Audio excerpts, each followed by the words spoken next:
They say you cannot outrun your past. They are right. Eventually it finds you. For Colonel Jack McBride, it took 26 years. The jungle moves differently at dawn. Shadows shift like memories, and every sound carries weight. Jack knows this terrain, even though he has never been here before. All forests are the same when you have walked through enough of them with death on your heels. At 58 years old, with gray threading through hair that was once black as Texas crude oil, he moves through the Georgian forest with the practiced silence of a man who learned his craft in another war, another forest, a lifetime ago. His M14 rifle rests easy in calloused hands. The weapon is older than most of the soldiers serving today, a relic from an era when wars were simpler, even if the killing was not. 26 years since he first carried a rifle through the hell of the Balkans. 47 confirmed kills across a career spent in shadows. Each one a face he still sees on the nights when sleep refuses to come. The rifle's woodstock is worn smooth from decades of use, notched in places only Jack understands. This is not standard issue for CIA contractors. This is personal. The voice in his earpiece crackles with distance and interference. Deputy Director Richard Hale calling from Langley, safe behind a desk while men like Jack do the bleeding. Mission parameters are simple, Hale says. Observe and document. Russian paramilitary activity in Zone 17. Intelligence gathering only. No engagement. Extraction in 72 hours. Jack has heard these assurances before. Simple missions have a way of becoming complicated when bullets start flying. He has been doing this work for 30 years. 3 years as Army military intelligence. 25 more with CIA Special Activities Division. Now 2 years as contractor. At 58, he should be fishing in the Gulf of Mexico, drinking beer on a porch, watching grandchildren he will never have play in a yard that feels empty without his son. But war has a gravity that does not release men like Jack. His wife Mary understood this truth before cancer took her 5 years ago. His son understood it too, before an IED in Fallujah took him in 2004. Some men are built for peace. Others are built to stand between the wolves and the sheep. Jack was born for the latter, and the sheep need protecting still. The helicopter that inserted him 40 minutes ago is now a distant memory, swallowed by the same mountains that have swallowed empires. The pilot, a young contractor named Miller, radioed that he was taking ground fire during extraction. Jack heard the strain in his voice. The helicopter made it out, but damaged. Miller confirmed he would reach the Georgian Army airfield for emergency repairs. One less thing for Jack to worry about. The kid would be fine. Zone 17 is not on any official map. It is a 50-kilometer strip of lawless territory claimed by no government, controlled by whoever has the most firepower. The borders of Georgia, Armenia, and Azerbaijan meet here in a tangle of Soviet-era ruins and blood feuds older than any nation. International law means nothing in this place. Only survival matters. Jack reaches his observation post as the sun breaks over the Caucasus Mountains. The position is an abandoned Soviet watchtower, concrete scarred by time and conflict, overlooking a valley where intelligence suggests Russian paramilitaries are running weapons. Cold War architecture, Cold War tensions, Cold War ghosts. Jack was 32 when he first fought Russians. Back in the Balkans, when the world was watching Kosovo burn and pretending not to see the covert operations that happened in the shadows beyond the news cameras. The watchtower smells of decay and old violence.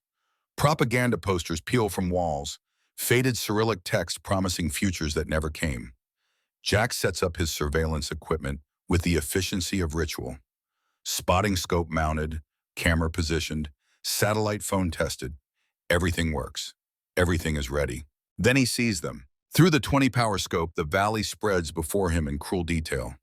A small group moving through the trees, not soldiers, civilians, women, children, elderly men who walk with the stumbling gait of exhaustion.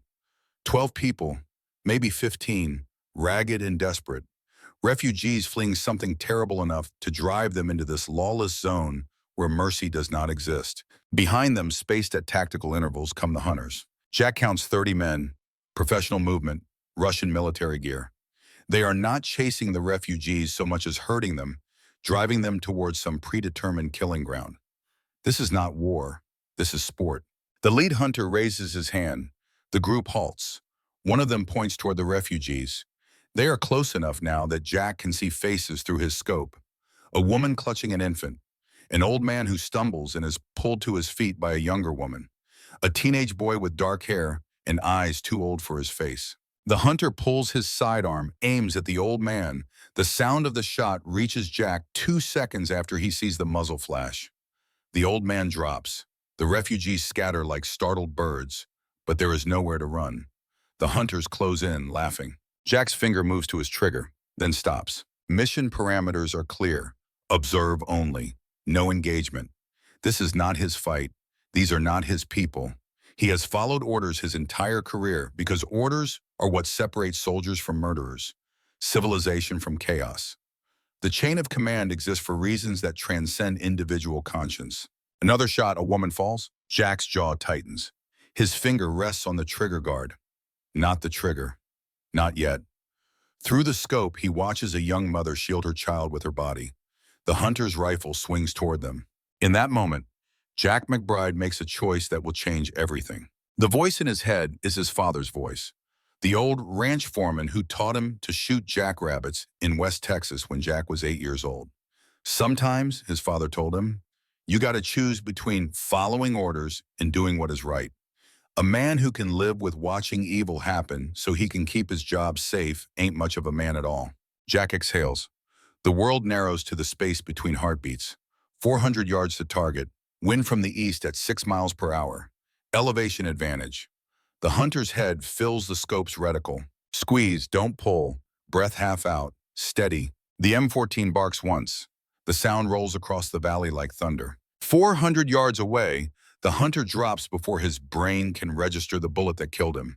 The other paramilitaries freeze, scan for threat, cannot identify the source. Jack is already acquiring his second target. Breath, aim, fire. Another hunter falls. Chaos erupts below.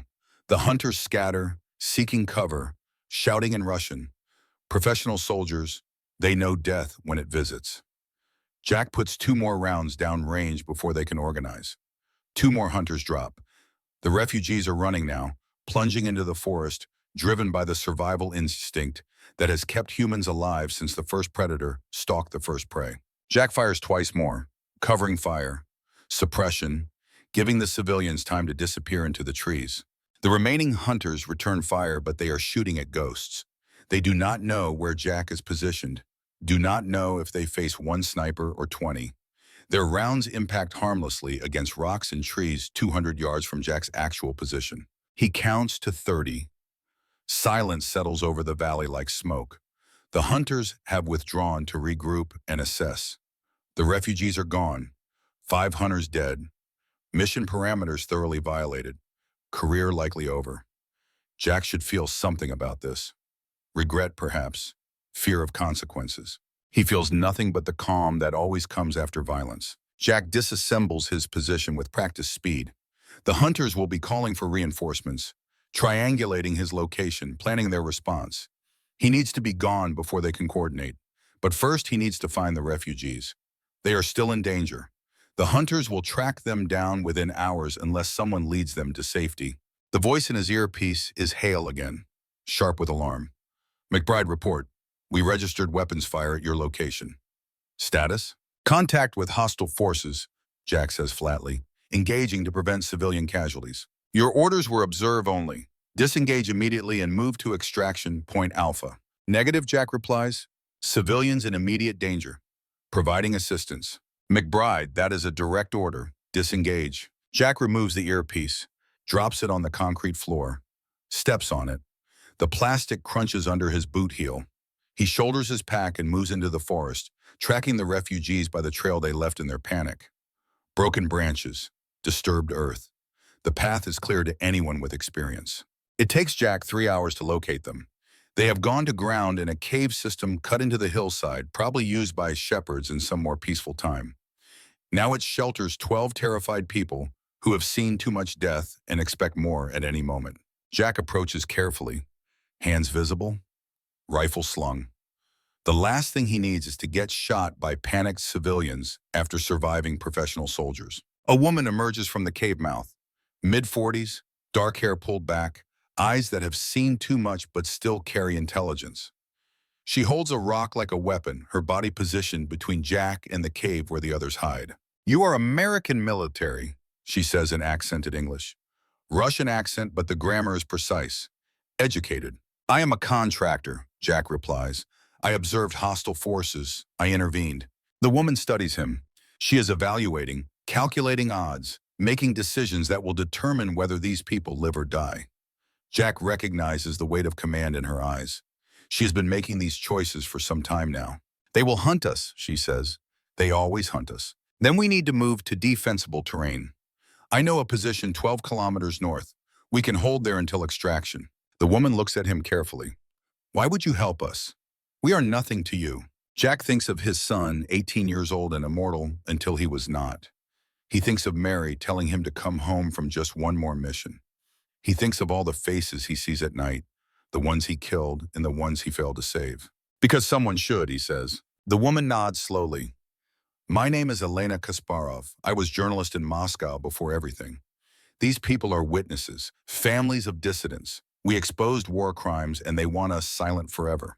"Who wants you silent?" "The man who leads those hunters. His name is Major Yuri Volkov. He has been hunting us for 6 weeks across 3 countries. Jack feels something cold move through his chest at the name. Volkov. He has heard that name before, but the memory is old, buried under decades of other operations, other enemies. He cannot place it yet. A teenage boy emerges from the cave, thin but strong, dark eyes that remind Jack painfully of his own son. The boy looks at Jack with something between hope and fear. "Are you going to save us, sir?" the boy asks in careful English. "I'm going to try," Jack says. The boy nods, straightens his shoulders. "My name is Dmitri. I can help. I can carry things. I can keep watch. I am not afraid." Jack studies the boy, 16, maybe 17, the age when young men think they are invincible, when fear is something that happens to other people. Jack remembers that feeling. His first deployment to the Balkans burned it out of him in the first 5 minutes of his first firefight. "How old are you, son?" "16, sir." Jack feels something twist in his chest. His boy was 18 when the IED took him. Old enough to vote, old enough to fight, too young to die. But they all die young in war. That is the nature of the thing. "You stay close to this group," Jack tells Dmitri. "You watch the children. You help the old ones walk. That is how you help." Dmitri looks disappointed but nods. "Yes, sir." Jack organizes them with the efficiency of 3 decades' experience. They move in a tactical column. The strongest at front and rear. The children and elderly in the middle. Noise discipline. Movement discipline. They are not soldiers, but Jack will make them hard to kill. They walk for 8 hours through increasingly difficult terrain. Jack deliberately chooses routes that will challenge pursuit. Rocky ground that leaves no tracks. Stream beds that disperse scent. Routes through dense vegetation that will slow any organized force. He is buying time with every kilometer, trading their speed for the hunter's difficulty. As dusk approaches, Jack finds what he is looking for. A hilltop position with 360 degrees of visibility, multiple escape routes, natural choke points that will funnel attackers through killing zones. The position is not perfect, but nothing ever is. It will do. He sets the refugees in the most protected area, using the natural rock formations for overhead cover and protection from small arms fire. Then he establishes fighting positions around the perimeter. Overlapping fields of fire, clear lines of sight to all approaches, fallback positions if the perimeter is breached. Elena watches him work. "You have done this before," she observes. "Every day for 30 years, Jack replies. Dmitri helps without being asked, moving rocks, clearing fields of fire, absorbing Jack's instructions like a sponge. The boy has good instincts. In another life, he would make a fine soldier. Jack hopes he never has to be one. As night falls, Jack settles into his primary fighting position. The M14 rests on stone, barrel covering the most likely approach. He has 6 20-round magazines, 120 rounds total. Not enough if the hunters come in force, but enough to make them pay dearly for every meter of ground. He is checking his ammunition for the 3rd time when he hears movement in the forest below. Tactical movement, professional spacing, at least 10 men, maybe more. They are coming. Jack keys his throat mic out of habit before remembering he destroyed his comms earlier. He is alone in this. No extraction, no backup, no one coming to save him if this goes wrong. Just an old soldier, a rifle, and people who need protecting. The hunters emerge from the tree line at 200 meters. Jack counts 12. They move in two fire teams, coordinated and disciplined. Former military, certainly. Probably Russian special forces, now selling their skills to the highest bidder. Men like Jack, but who chose money over conscience. Jack lets them close to 150 meters. At this range, the M14 is devastatingly accurate, and Jack has had 30 years to master this weapon. He picks his targets with care. Squad leaders first, then the machine gunner, then anyone who looks competent. The first round takes the lead hunter in the chest. He drops without a sound. Jack is already transitioning to the second target before the others realize they are under fire. Another round, another hunter falls. The remaining 10 scatter, seeking cover, trying to identify the threat. But Jack has the high ground, night is falling, and he has been doing this since before most of them were born. He fires again, a hunter drops. Again, another falls. The survivors return fire, but they are shooting at muzzle flash, and Jack shifts position after every shot. Their rounds impact where he was, not where he is. Basic infantry tactics taught at Fort Huachuca in 1989, still effective in 2025. Jack counts his shots. 15 rounds fired, 7 targets down, 5 hunters remaining, now in full retreat, dragging their wounded. They disappear into the darkening forest, defeated by a single shooter they never saw clearly. Silence returns to the hilltop. Jack conducts a tactical reload, replacing his partially depleted magazine with a fresh one. He scans the approaches through his scope, searching for movement. Nothing. The hunters have withdrawn to regroup, reassess, request support. This is only the beginning. They will be back in greater numbers, better prepared, more aggressive. But Jack has bought time. Hours, perhaps a full day if he is lucky. Enough time to plan the next move. Behind him in the protected area, the refugees are silent. They have witnessed professional violence executed with clinical precision. They understand now that the American is not just a contractor or a soldier. He is something more refined, more dangerous. A weapon shaped by decades of war into an instrument of controlled lethality. Elena approaches carefully, her footsteps deliberate so as not to startle an armed man in a combat zone. Jack appreciates the caution. "How many?" she asks quietly. 7 confirmed, 5 retreated. You killed 7 men in less than 2 minutes. Jack does not respond. The number is accurate, but meaningless. He has killed 47 men across 3 decades. 7 more only matters if they were the last. They will not be. Will they come back? Elena asks. Yes, with more men, better planning. They will not underestimate this position again. Can we escape? Not at night with children and elderly. Too dangerous. We hold until dawn, then move. Elena nods, accepting this. She has been running for 6 weeks. She understands the calculus of survival. Can I ask you something? Jack waits. Why did you help us? You threw away your mission, probably your career. For strangers. Why? Jack thinks of his son, of Mary, of all the choices that led him to this hilltop in a country most Americans could not find on a map.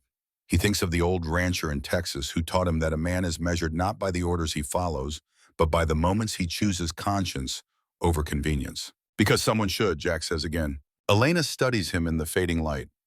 My husband said something similar. Before they killed him, he said someone must stand witness. Someone must say this is wrong, even when it costs everything. I am sorry for your loss. He would have liked you, I think. You both understand that some things matter more than survival. Jack does not reply. He returns his attention to the valley below, to the gathering darkness where enemies regroup and plan. The conversation is over. There will be time for words later, if they survive. The night passes in silence, broken only by wind and the distant sounds of the forest. Jack remains awake, scanning approaches, counting his ammunition, planning contingencies. At 58, his body protests the cold and the stillness, but his mind remains sharp. Age has taken his speed and endurance, but experience compensates. He knows things that young soldiers do not. Lessons purchased with blood and written on the tissue of scars that map his body. At 0300 hours, Jack detects movement again. Thermal signature of bodies moving through cold air. He counts 8, approaching from a different angle than before. The hunters are probing, testing his defenses, searching for weakness. Jack does not fire. He watches them come to within 200 meters, then tracks them as they circle the position, evaluating, withdrawing. They are gathering intelligence, preparing for a larger assault. This is recon, not attack. Jack lets them leave unmolested. No reason to waste ammunition on a probe. Dawn breaks cold and gray. Jack has not slept. He will pay for that later, but later is not now. Now he must move these people before the hunters can organize their main assault. He gathers the refugees as they wake. Their faces show exhaustion and fear, but also something else, hope perhaps. The fragile belief that this gray-haired American might actually get them out alive. We move in 30 minutes, Jack tells them. Tactical column, noise discipline. If I signal you to stop, you stop immediately. If I signal you to run, you run and do not look back. Understood? 12 heads nod. Dmitri approaches. Sir, I can be rear guard. I can warn you if someone follows. Jack considers this. The boy is brave, and bravery counts for something. But bravery without training gets people killed. You stay in the middle of the column, Jack says. You help the elderly keep pace. That is your mission.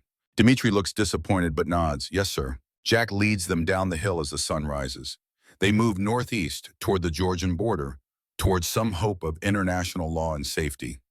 30 kilometers of hostile territory stretch between here and there. 30 kilometers where Yuri Volkov's hunters will be searching, setting ambushes, calling in reinforcements. They make good time for the first hour. The terrain is difficult but manageable. Then Jack spots the patrol. 6 hunters, moving perpendicular to their route, searching in a grid pattern. Professional sweep. They will intersect with the refugee column in less than 5 minutes unless Jack acts. He signals the refugees to take cover. They drop into a depression in the ground, silent and still. Elena covers Dmitri with her body. An old woman clutches a young child, hand over the child's mouth to prevent any sound. Jack moves forward alone, circling to get a better angle. The hunters are well trained, spacing correct, weapons ready, but they are searching for a group of refugees, not a single operator. Their attention is forward and down, scanning the ground for tracks. They do not look up. Jack positions himself on high ground, 100 yards to their flank. He has the angle. He has the shot. He has the moral weight of protecting innocent lives. What he does not have is unlimited ammunition. 6 targets, 12 rounds in the magazine. He will need to make every shot count. He takes the first hunter with a headshot. The M14's report echoes across the terrain. The remaining hunters scatter, professional enough to return suppressive fire, but they are shooting blind. Jack is already engaging his second target. Second hunter down, third. The remaining 3 are professional enough to coordinate through shouted Russian, trying to flank his position. But Jack anticipated this. He shifts, uses terrain, engages from a different angle. Fourth hunter down, fifth. The last man breaks, running for better cover. Jack leads him by 2 feet, squeezes the trigger. The runner goes down and does not move. 6 hunters, 18 rounds, 90 seconds. Jack moves immediately, not waiting to confirm kills. In combat, hesitation gets you killed. He signals the refugees forward and they move, understanding now that speed matters more than stealth. The sound of gunfire will draw every hunter in 5 kilometers. They need distance, quickly. They push hard for 3 hours. The refugees stumbling with exhaustion, but driven by fear that is more powerful than fatigue. Jack counts their remaining distance, 22 kilometers to the border. They might make it by nightfall if they are lucky and if no one else finds them. They are not lucky. The sound of helicopter rotors cuts through the afternoon air. Jack signals everyone to cover, but there is no hiding from infrared and aerial observation. The helicopter circles once, twice, marking their position. Russian military helicopter, which means Volkov has called in serious resources. The helicopter lands a kilometer ahead, inserting a blocking force. Jack can see them through his scope. 20 men at least, setting up a defensive line across their route to the border. Behind the refugees, he can hear more hunters moving through the forest, driving them forward into the trap. Jack assesses the tactical situation with the cold logic of a man who has been in impossible situations before. 20 men ahead, unknown number behind, 12 civilians depending on him, limited ammunition, no extraction, no support, no backup. The odds are not good, but Jack McBride has never quit in his life, and he is too old to learn how now. He studies the terrain with the eye of a man who has spent 30 years reading ground. There is a ravine to the west, narrow and steep. that the hunters have not covered because they assume civilians cannot navigate it. They are probably right. But with help, with a guide who knows how to move through difficult terrain, it is possible. We go west, Jack tells Elena. Through that ravine, it will be difficult, but they cannot follow in force. Elena looks at the ravine, at the elderly and children in her group, at the steep slopes and loose rock. That will kill some of us, she says quietly. Staying here will kill all of us, Jack replies. Choose. Elena meets his eyes. She understands. In war, there are no good choices. Only choices that might let some people survive. She nods. Jack leads them toward the ravine as the helicopter lifts off, repositioning. They are out of time. The blocking force ahead will realize the refugees have changed direction within minutes. The pursuit force behind will close in. They will have perhaps 30 minutes in the ravine before the hunters adapt. 30 minutes to move 12 exhausted civilians through terrain that would challenge fit soldiers. 30 minutes to disappear before the net closes completely. They enter the ravine and the world narrows to stone and shadow.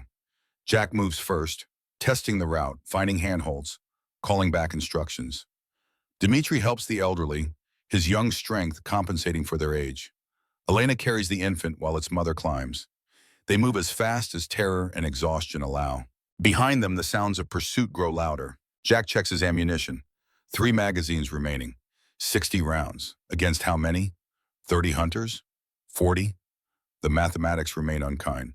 But mathematics have never accounted for will, and Jack McBride has never surrendered in his life. Age and exhaustion and impossible odds will not change that now. Halfway through the ravine, an old woman falls. Her leg twists beneath her, and Jack hears the snap of breaking bone even over the sound of their movement. She does not scream, though the pain must be enormous. She has survived too much to waste breath on screaming now. Elena moves to help her, but Jack shakes his head. The woman cannot walk. Carrying her will slow them enough that the hunters will catch everyone. The math is brutal but clear. The old woman understands. She waves Elena forward, for it says something in Russian that Jack does not need translated. Go, save the others, leave me. Elena is crying but nodding because she understands the math too. Sometimes love means making choices that break your heart. Jack kneels beside the old woman. What is your name, he asks. Anya, she says, like my grandmother. Anya, you are very brave. I am very old and very tired. Go now, protect the young ones. They deserve life more than I do. Jack wants to argue, wants to find some third option, some way to save everyone. But 30 years in war have taught him that such options rarely exist outside of movies. Sometimes the choice is between saving some or losing all. He places his canteen beside her. Leaves his last protein bar. It is not much, but it is something. The hunters will reach her within the hour, and Jack harbors no illusions about mercy. But at least she will not die of thirst while she waits. Thank you, soldier, Anya says in her heavy accent. You are a good man. Jack does not feel like a good man. Good men do not leave wounded grandmothers to die alone in ravines. But he is a soldier, and soldiers make choices that let some people survive, even when those choices cost pieces of their souls. He leads the remaining refugees through the ravine. Behind them, the sound of rotors grows louder. The hunters are using the helicopter for aerial reconnaissance, searching the terrain. They emerge from the ravine as the sun touches the western horizon. 20 kilometers to the border now. 3 hours of walking at their current pace, maybe 4. Can they move at night with exhausted civilians? Probably not safely, but staying still is death. Jack makes the call. They will move through the night. Better to risk injury from falling in darkness than certainty of capture in daylight. He is organizing them into night march formation when he hears the sound, a vehicle engine, coming from the north, from the direction of the border. Jack drops into firing position, rifle aimed at the sound. A military truck emerges from the tree line, followed by another. Georgian Army markings. Jack keeps his rifle up. Georgian Army, Russian paramilitaries, everyone looks official until they start shooting. He will know which side they are on when they commit. The trucks stop 50 meters away. A figure dismounts from the lead vehicle. Female, young, military bearing. She approaches with hands visible, weapon slung. Colonel McBride, she calls in American English. Please do not shoot me. My father would be very disappointed. Jack keeps his rifle aimed at center mass. Identify yourself. The young woman stops at a respectful distance. Captain Sarah Morrison, 75th Ranger Regiment. My father was Master Sergeant James Morrison. You served together in the Balkans in '99. He called you Uncle Jack when I was a girl. Jack's mind spins back through decades. James Morrison, his best friend during those dark days in Kosovo. The man who pulled him out of an ambush when Jack took shrapnel and went down. James, who rotated home in 2000, married his high school sweetheart, raised a family. James, who died 5 years ago from cancer, while Jack was somewhere in Afghanistan chasing ghosts. Little Sarah? Jack lowers his rifle slightly. You were 10 years old last time I saw you. I am 29 now, and I have been looking for you for 2 days. Why? Same reason you are here. CIA contract. Zone 17. Observe and report. Then my helicopter went down, pilot was killed, and I have been walking out. Jack studies her. She moves like a ranger, talks like officer, carries herself with the confidence of someone who has seen combat and survived. But the world is full of people who are not who they claim to be. What did your father teach me to make in his kitchen when you were 6 years old, Jack asks. Sarah smiles, and for a moment she looks exactly like James did at that age. Pancakes, terrible burned pancakes. Because you could shoot enemy soldiers at 500 yards, but could not manage a griddle at 5 feet. Jack lowers his rifle completely. That is James's daughter, all right. Your father was the best man I ever served with, Jack says quietly. I am sorry I missed his funeral. He understood. You were downrange. He told me you would be. Sarah looks past Jack at the exhausted refugees. These are the civilians you protected? Yes. Russian paramilitary has been hunting them. War crimes witnesses. I know. I have been tracking the same group. The commander is Major Yuri Volkov, former Spetsnaz. Very dangerous. The name hits Jack like cold water. Volkov, where has he heard that name before? Tell me about Volkov, Jack says. Sarah hesitates, and Jack sees something in her eyes. Knowledge she does not want to share. Information that will complicate everything. Jack, there is something you need to know about this mission. About why CIA sent you here. Just tell me. Sarah takes a breath. Volkov has been hunting former operatives for 5 years. 12 killed so far, all made to look like accidents. CIA has been tracking him, but could not get solid intel until now. You were not sent here for reconnaissance. You were sent as bait. The words hang in the air like gunsmoke. Jack processes this information with the cold clarity of a man who has been betrayed before. CIA used him, sent him into hostile territory knowing an enemy was hunting specifically for men like him, hoping Volkov would reveal himself by attempting to kill Jack, at which point they could eliminate the threat with precision airstrikes. Expendable asset, acceptable losses, mission parameters. Jack has heard these phrases his entire career. He just never thought he would be the one considered expendable. Does Volkov know who I am, Jack asks? Yes. That is the problem. Volkov is not just hunting random former operatives. He is hunting specific people. Sarah pulls out a tablet, shows Jack a photo. This is Volkov's father. Captain Vladimir Volkov, Russian Army, killed in action, Kosovo, 1999. Jack looks at the photo. The man is in Russian uniform, smiling, arm around a young boy. The boy is perhaps 11 years old, dark hair, serious eyes, looking at the camera with the expression of someone who has already seen too much. The memory clicks into place with the weight of decades. Kosovo, 99. The classified operation that officially never happened. Jack's team, deep in Serbian held territory, hunting Russian volunteers who were training paramilitary units.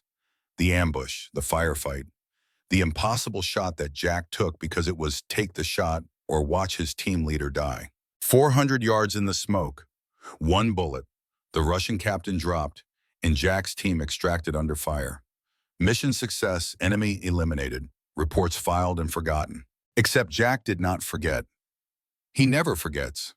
47 faces, 47 ghosts, and one of them had a son who watched his father die. That boy in the photo, Jack says quietly. That is Volkov? That is Volkov. He was there that day. Witnessed everything. Spent 26 years planning revenge. Jack looks at the refugees, at Dmitri helping an elderly man to sit, at Elena organizing the children, at people who would be dead if he had not chosen to engage. He looks at Sarah, James's daughter, carrying her father's legacy in her bearing and her choices. He looks at his rifle, old and scarred, and still deadly in the right hands. Then he looks north, toward where Volkov is certainly regrouping, planning, preparing to finish what began in the Balkans on the other side of history. 26 years is a long time to carry hate, Jack says. Yes, it is, Sarah pauses. Jack, there is one more thing. Volkov sent a message this morning. On military frequencies he knew we would intercept. He knows I am here, knows you are here, and he says he is coming with everything he has. What did he say exactly? Sarah meets his eyes. He said, tell Colonel McBride that the son remembers. Tell him I will kill him slowly. And tell him that everyone he tries to protect will die first, in front of him. So he knows what it feels like to watch. Jack absorbs this, understands the depth of hatred required to sustain that level of rage for 26 years, understands that Volkov will not stop, will not negotiate, will not accept anything less than Jack's death and the deaths of everyone Jack tries to save. Some debts cannot be paid. Some hatreds cannot be reconciled. Some wars never end. They just find new battlefields. How many men does Volkov have, Jack asks. At least 40, maybe more. Professional soldiers, well-equipped. He has been planning this for a long time. Jack looks at Sarah. Your father taught me something in Kosovo. He said a ranger never quits, never accepts defeat, never leaves a man behind. You believe that? Yes, sir, I do. Then we hold. Right here. We fortify this position, we protect these people, and we make Volkov pay for every inch of ground if he wants to reach them. Jack, we are 2 operators and 12 civilians against 40 professional soldiers. The math does not work. Math never works in war, but will matters. And I will not let these people die because some old Russian bastard cannot forgive a war that ended before you were born. Sarah studies him for a long moment. Then she smiles, and it is her father's smile, the one that always came right before something dangerous and necessary. Dad said you were the most stubborn soldier he ever met. Guess he was right. Your father saved my life in Kosovo. I owe him, and I owe you for being here now. Then let us get to work. We have maybe 3 hours before Volkov arrives in force. They spend those 3 hours transforming the terrain into a killing ground. Sarah's Georgian army trucks provide supplies that Jack did not have before. More ammunition, medical supplies, explosives for improvised mines. The refugees help where they can, moving rocks, clearing fields of fire, preparing fallback positions. Dmitri works alongside Jack, absorbing lessons in tactical defense, asking quiet questions, learning the geometry of violence from a man who has been practicing it longer than Dmitri has been alive. Why do you help us? Dmitri asks as they stack rocks to create a firing position. We are nothing to you. Jack thinks about his son, about Mary, about all the choices that led him to this place. My son was about your age when he died, Jack says. Marine, Iraq, IED, he was trying to save his squad. They lived, he did not. I am sorry. So am I. But he died protecting people who could not protect themselves. That is what warriors do. That is what matters. Were you warrior in Kosovo? I was a contractor. There is a difference. What is difference? A contractor follows assignments. A warrior chooses which battles matter. Jack finishes stacking the rocks. Your father, did he teach you about choosing what matters? Dmitri's face darkens. My father was good man. He wrote truth about Chechnya, about Syria, about corruption. They killed him for it, made it look like accident, but Elena knows. She has proof. And you think that makes him weak? That he died for words instead of fighting? Dmitri looks away. I do not know what I think anymore. Jack places a hand on the boy's shoulder. The strongest warriors are the ones who fight for truth, even when it costs everything. Your father was braver than I ever was. I just shot people. He tried to save them by telling truth. That takes courage I do not have. Dmitri meets Jack's eyes. You are saving us. That is courage too. Maybe. Or maybe I am just too old and stubborn to know when to quit. As the sun sets on their second day in Zone 17, Jack and Sarah take positions overlooking the only approach route to their defensive position. The refugees are secure in a protected hollow, as safe as Jack can make them. His M14 is loaded, freshly cleaned, ready. Sarah's M4A1 carbine rests against stone beside her. They wait in silence, watching shadows lengthen across the valley. 2 soldiers, 2 generations, separated by 3 decades, but united by the same code that James Morrison carried through the Balkans and passed to his daughter. You know we might not make it out of this, Sarah says quietly. I know. Does that bother you? Jack considers the question.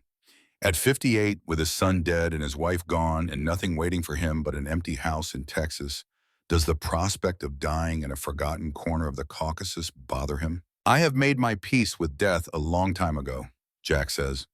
The only question that matters is whether the dying means something, whether it protects someone worth protecting. These people are worth it. That is enough. Dad said the same thing. Before the cancer took him, he said he had no regrets because he lived with honor, even when it was hard, especially when it was hard. Your father was the best of us. He said you were. We were both wrong, but we did our best with what we had. The radio crackles. Volkov's voice, clear in English, meant for them to hear. Colonel McBride, I know you are there. I know you hear me. This ends tomorrow. You will die slowly. Your friends will die first. You will watch. You will understand what you took from me. Jack keys the mic. I killed your father in war. It was his life or my team's. I chose my team. I would make the same choice again. And I choose revenge. Volkov's voice is cold. I have 40 men. You have 1 old soldier and whoever is with you. Tomorrow, I collect my father's debt. With interest. The radio goes silent. Jack sets it aside. He checks his ammunition one more time. 120 rounds. Against 40 men. The math does not work, but math never does when will is involved. He thinks of Anya, the old woman they left in the ravine. Wonders if the hunters found her. Wonders if she died quickly or if they made it last. Wonders how many more will die before this is over. The weight of command has never been heavier. But Jack McBride has carried heavy things his entire life. One more load will not break him. Not yet. Not while people still need protecting. The night falls complete, and stars emerge in skies that have watched men kill each other since the first ape picked up the first stone. Jack McBride settles into his fighting position, 58 years old, and too tired to count how many times he has waited like this for dawn to bring death. He thinks of his father, teaching him to shoot on that Texas ranch a lifetime ago. He thinks of James Morrison, bleeding in Kosovo, telling Jack to leave him. He thinks of his son, 18 years old and immortal, right up until the moment he was not. He thinks of Elena and Dmitri and 11 other people whose names he barely knows, but whose lives have become his responsibility because he chose to squeeze a trigger when mission parameters said not to. Beside them, Sarah keeps watch with the same quiet competence her father carried. The circle closes. The son becomes the father. The student becomes the teacher. The warrior passes the torch even as the final battle approaches. This is how it has always been. This is how it will always be. Men like Jack, standing between the wolves and the sheep, buying safety with blood, purchasing peace with violence, paying prices that can never be repaid. The last ranger, the old warrior, the expendable asset who chose to be essential instead. Dawn will bring Volkov and 40 men who want him dead. Dawn will bring the final accounting for a shot fired in the smoke 26 years ago. Dawn will bring the last test for a soldier who has been tested his entire life. Jack McBride checks his rifle one final time, adjusts his position, settles in to wait. He is ready. He has been ready since he was 32 years old, and Kosovo taught him that death comes for everyone eventually. The only choice is whether you meet it with honor or with regret.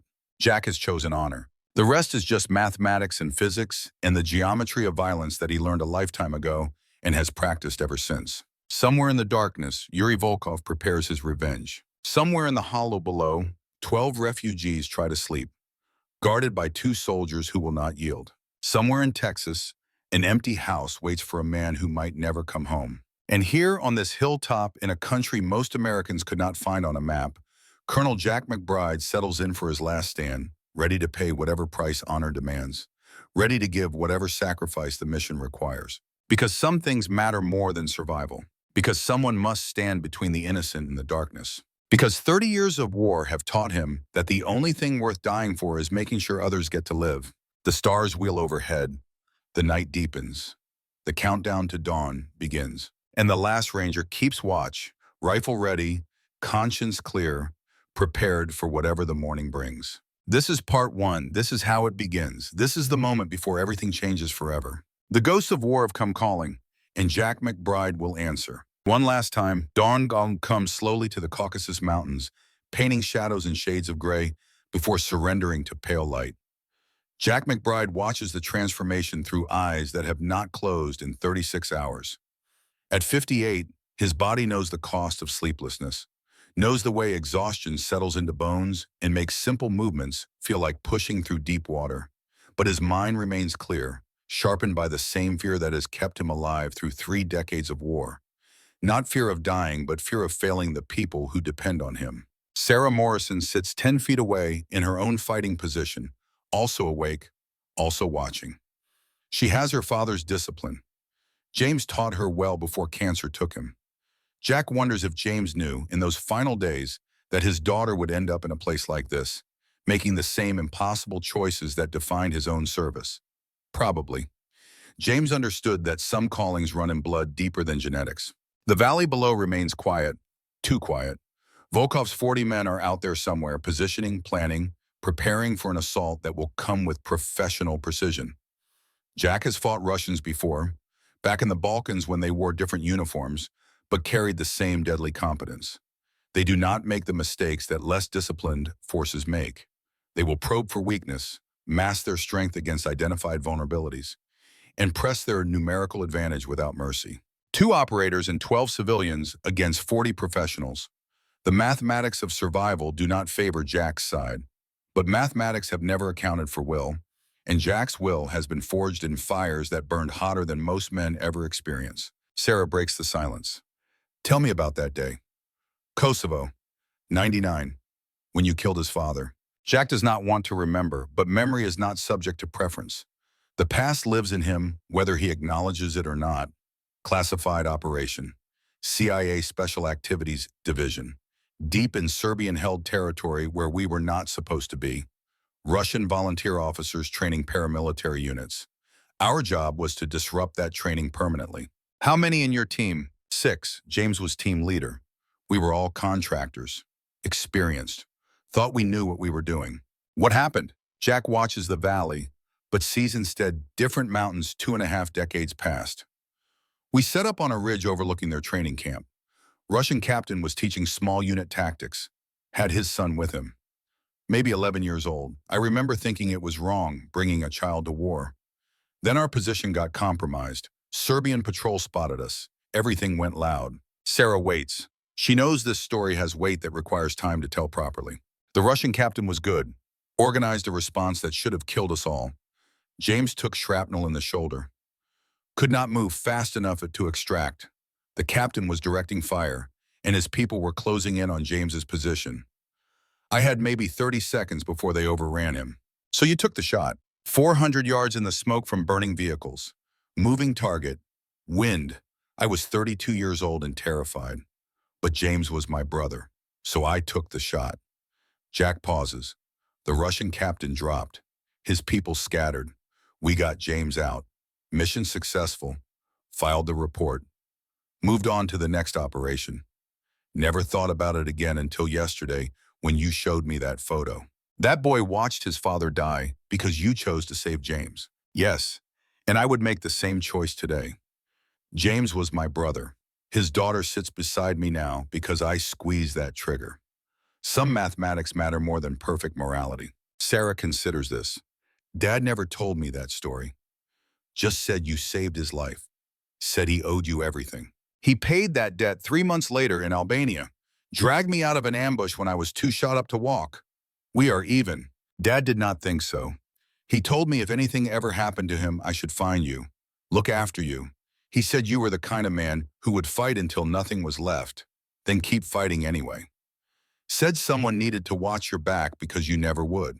Jack feels something uncomfortable in his chest. James understood him too well.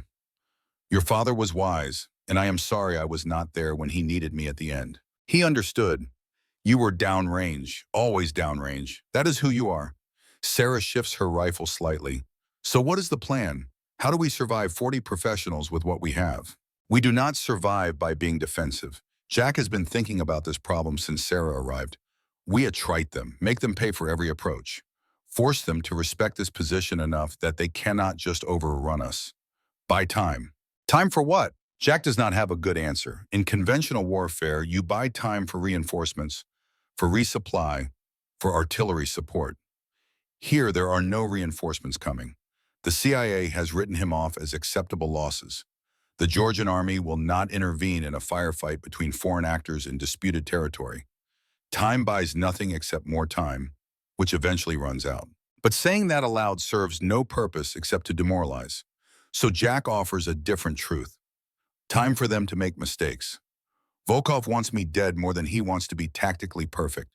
Hate makes people stupid. We exploit that. You think he will come himself? Get close enough for a shot? I think he has been planning this moment for 26 years. Men do not plan that long to send proxies. He will want to look me in the eyes. We just need to survive long enough for him to get impatient. Below them in the protected hollow, the refugees are waking. Jack can hear quiet voices, children crying softly, the sounds of people who have been running too long and understand that rest is temporary. Elena moves among them with calm efficiency, organizing what little they have, rationing water, keeping spirits from breaking. She would have made a good officer in another life. Dmitri emerges from the hollow, climbing toward Jack's position with the careful movements of someone trying not to present a target. The boy has good instincts. Fear makes him cautious without making him paralyzed. Jack approves. Sir, Dmitri says quietly. Elena asks if we have plan for water. We are running low. Jack curses himself silently. In the tactical considerations of positioning and fields of fire, he neglected the basic sustainability requirements. 12 people need water. They have perhaps 2 days' worth if rationed carefully. 2 days in which Volkov will almost certainly attack. There is a stream 300 meters north, Jack tells Dmitri, but it is exposed, too dangerous to reach during daylight. Tonight then? Maybe.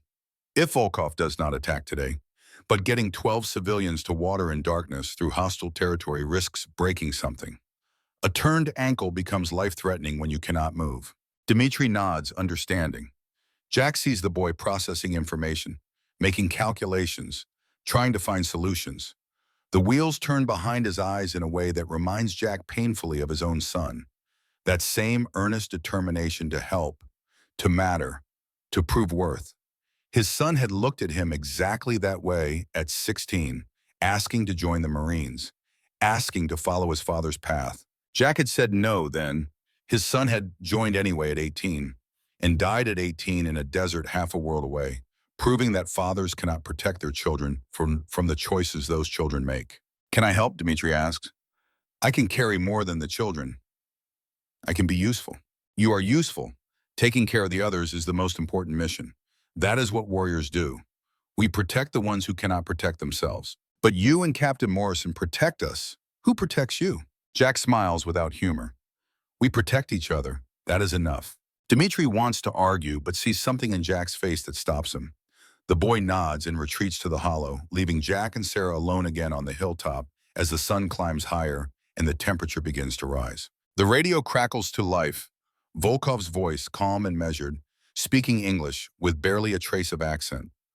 Colonel McBride, good morning. I trust you slept poorly knowing I am close. Jack keys the mic.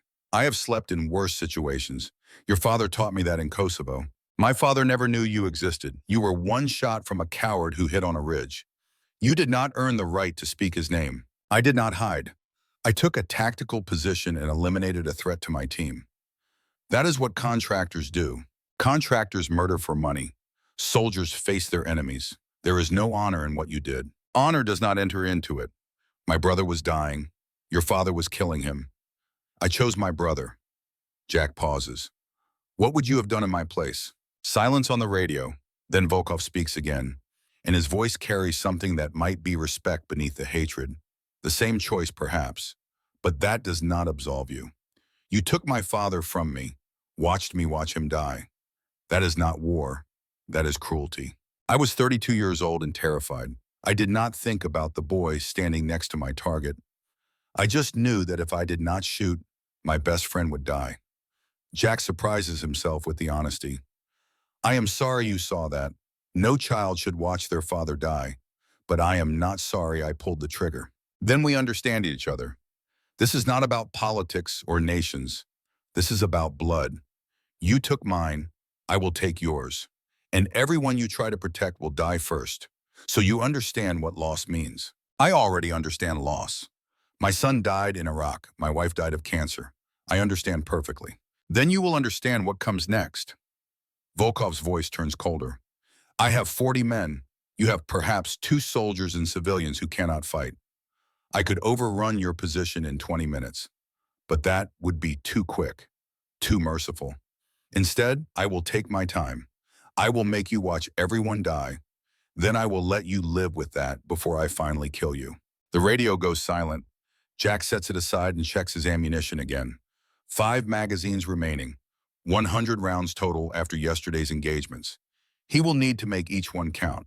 Sarah has been listening to the exchange. He means it. This will not be a quick assault. He wants you to suffer. Let him try. The suffering part, I mean. Jack's voice is flat. He can want whatever he likes. I intend to kill him and everyone he sends at us. Want and get are different things. Jack, we need to talk about extraction. Even if we survive the first assault, we cannot hold indefinitely. Eventually ammunition runs out. Eventually they flank us. Eventually mistakes happen. I know. So what is the end game? Where does this lead if we somehow survive? Jack has been avoiding this question because he does not have a good answer. The mission was supposed to be simple reconnaissance followed by helicopter extraction. The helicopter was damaged. Pilot barely made it to safety. The CIA thinks Jack is expendable bait. The Georgian border is 20 kilometers through hostile territory. Even if they reach it, there is no guarantee of safety. The Georgian government may simply turn them over to Volkov to avoid international incident. The end game is we keep these people alive another day, then another, until either Volkov gives up or circumstances change. That is all I have. That is not much of a plan. It is the only plan I have.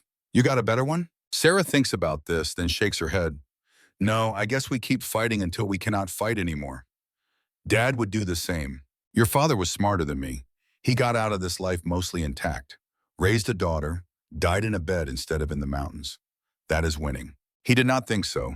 He told me in the hospital, right before the end, that his biggest regret was not going back, not finishing what he started. He felt like he abandoned you and the others when he took his retirement. He did not abandon anyone. He served with honor and went home to live a good life. That is exactly what he was supposed to do. Jack's voice carries weight. I am glad he did, because otherwise you would not exist, and I would be doing this alone. So your father made the right choice, even if he questioned it. The morning passes in tense silence. Jack scans approaches with his scope, searching for movement, for reconnaissance elements, for any indication that Volkov is positioning for assault. He sees nothing, which means either Volkov's people are very good at concealment or they are not moving yet. Probably the former. Russian special forces do not advertise their movements. At noon, Elena brings food. Bread, hard cheese, water carefully rationed. She sits beside Jack while he eats, looking out over the valley with the eyes of someone who has seen too much running and now wonders if the running is finally over. You are going to die for us, she says quietly. You and the captain. You will die, and we still may not survive. This is foolish. Jack chews methodically before answering. Maybe, but what is the alternative? Let you walk into Volkov's hands? Watch him execute you one by one? That is not acceptable. Why not? You do not know us. We are just refugees, witnesses to crimes you did not commit. Why does our survival matter enough to die for? Jack thinks about this question. It is a good question.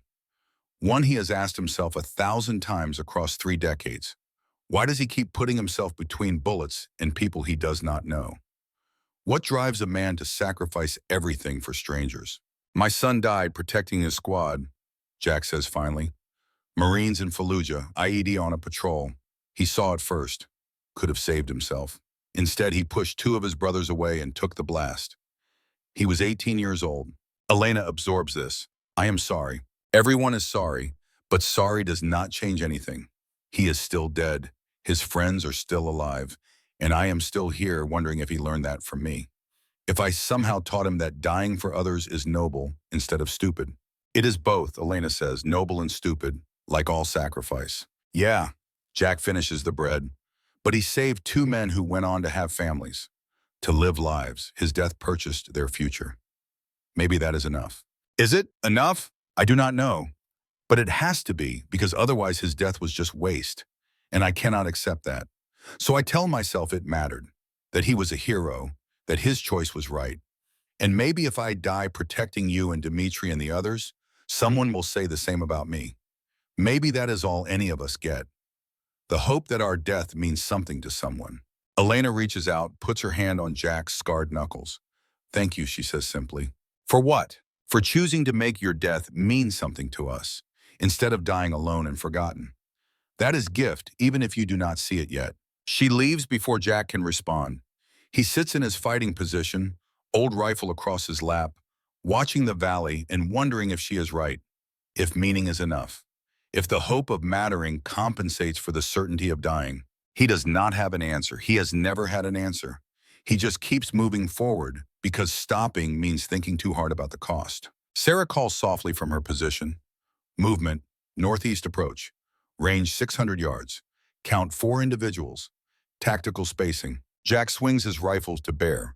Through the scope, he sees them. 4 men moving carefully through sparse cover, conducting reconnaissance. They are not trying to hide completely, which means they want to be seen, want to draw fire, want to identify fighting positions and weapons. Probe element, Jack says, they are testing. Do not engage unless they get within 300 yards. Roger. Sarah tracks them with her rifle, finger outside the trigger guard, professional in her restraint. The 4 men move to 400 yards, then stop. They are clearly visible, clearly vulnerable. Tempting targets. They want Jack to shoot, want to see muzzle flash, want to mark his position for the larger force that must be positioning while attention is focused on the bait. Jack does not fire. He watches them through his scope, notes their equipment, their movement patterns, their discipline. All professionals, probably former Spetsnaz like Volkov. Men who have spent 20 years training to kill other professionals. After 10 minutes, the 4 men withdraw without firing a shot. The probe is complete. They have confirmed the hilltop is defended, confirmed at least 2 weapons, confirmed that the defenders have discipline enough not to waste ammunition on targets that do not threaten. Volkov now knows what he faces. He will adjust his plan accordingly. They will come tonight, Jack tells Sarah, full assault. Darkness gives them concealment, and they have numbers to afford casualties. We need to prepare. What do you need me to do? Establish fallback positions. If they breach the perimeter, we need somewhere to retreat that still covers the refugees. Also set up noisemakers on the approaches, tin cans with rocks, anything that will alert us to movement, and see if anyone has a lighter or matches. I want to prepare fire positions. Fire positions? Gasoline from the truck engines, rags, bottles. Molotov cocktails are low-tech, but they work. And fire disrupts night vision, creates chaos, makes coordinated assault difficult. They may have superior numbers, but we have terrain in preparation. We maximize every advantage we have. Sarah nods and moves to execute. Jack watches her go, sees James in her movements, sees the legacy of a good man passed to a good daughter. Whatever happens tonight, James's bloodline will fight with honor. That counts for something. The afternoon is spent preparing defenses. Dmitri helps without being asked, his young strength valuable in moving rocks and constructing barriers. The other refugees contribute what they can, understanding that their survival depends on the success of 2 soldiers who have chosen to stand between them and death. As the sun begins its descent toward evening, Jack gathers everyone together. He needs them to understand what is coming, needs them to be ready, needs them to know that fear is acceptable, but panic will kill them all. Tonight they will attack, Jack tells them in simple English, that Elena translates into Russian for those who need it. Many men, professional soldiers, they will try to overrun this position. Captain Morrison and I will fight them, but you need to follow instructions exactly. When I tell you to take cover, you take cover immediately. When I tell you to run, you run without looking back. When I tell you to be silent, you make no sound at all. Your survival depends on discipline. Do you understand? 12 heads nod. Dmitri stands straighter, trying to look brave. An old man whispers something to Elena. He asks if we will die tonight, Elena translates. Jack looks at the old man, sees fear mixed with resignation in weathered features. I cannot promise survival, but I promise that Captain Morrison and I will kill as many of them as we can before they reach you. And if they do reach you, We will already be dead, which means they will have paid a terrible price. That is all I can offer." The old man nods, understanding. He says that is enough. He says, "You are a good man, and good men do not make promises they cannot keep." He says he will die with honor beside American warriors. He says this is better death than dying like animal in the forest. Tell him he is not dying tonight if I have anything to say about it. But if it comes to that, he will die free, not hunted. And that matters. Elena translates. The old man smiles slightly, the first smile Jack has seen on any of the refugees. Maybe freedom at the end is enough. Maybe knowing someone fought for you is all anyone can ask. Darkness falls like a curtain. The temperature drops 20 degrees in an hour. Jack settles into his primary fighting position, M14 loaded and ready. Sarah is 30 feet to his left, covering a different approach angle. They have overlapping fields of fire that create interlocking zones where anything that moves will take rounds from multiple directions. The noisemakers are set. The Molotov cocktails are prepared. The refugees are in the deepest part of the protected hollow, as safe as Jack can make them. Every advantage has been maximized. Every preparation has been made. Now comes the waiting, the hardest part of combat. The hours before contact when imagination runs wild and fear has time to build. Jack has learned to manage this fear through ritual. Check ammunition, check rifle, check position, check sight lines. Repeat until the mind settles into routine and the fear becomes just another sensation to be noted and filed away. At midnight, the radio crackles. Volkov's voice, quiet in the darkness. "Are you ready, Colonel McBride?" Jack does not respond. There is nothing to say. Words will not stop what is coming. "I am giving you one final chance. Surrender yourself. Walk down that hill into my custody. I will let the refugees go. I will let Captain Morrison go. Only you must pay the debt. Only you must answer for my father." Jack keys the mic. "You know I will not do that." "Yes, I know. But I wanted to offer mercy before I demonstrated what mercy's absence looks like. Goodbye, Colonel. I will see you when this is over. One of us will be dead. The other will carry that weight forever." The radio goes silent. Jack sets it aside and grips his rifle. This is it. The moment he has been building toward since he took that first shot 2 days ago. The moment where mathematics meets will and one side proves insufficient. The attack comes at 100 hours. Not a slow probe, but a coordinated assault from 3 directions simultaneously. 12 men on each axis, 36 total, leaving 4 in reserve. They move with professional speed and spacing, using darkness and terrain, advancing by bounds with covering fire. Jack acquires his first target at 200 yards. Does not hesitate. Squeezes the trigger. The M14 barks and the target drops. He transitions immediately to the second target. Fire. Target down.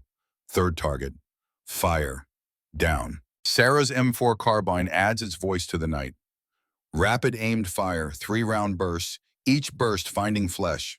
She was trained by the best the Army has to offer, and it shows. Her fire is economical, precise, devastating. The attackers keep coming. They are taking casualties but accepting them as the cost of closing distance. This is how professionals attack. They do not retreat under fire. They advance through it, accepting that some will die so that others can reach the objective.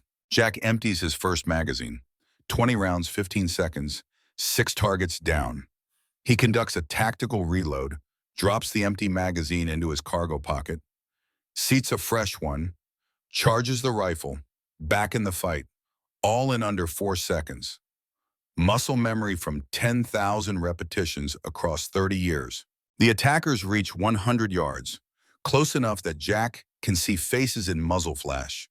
Young faces, hard faces, men who have killed before and will kill again if given the chance. He gives them no chances.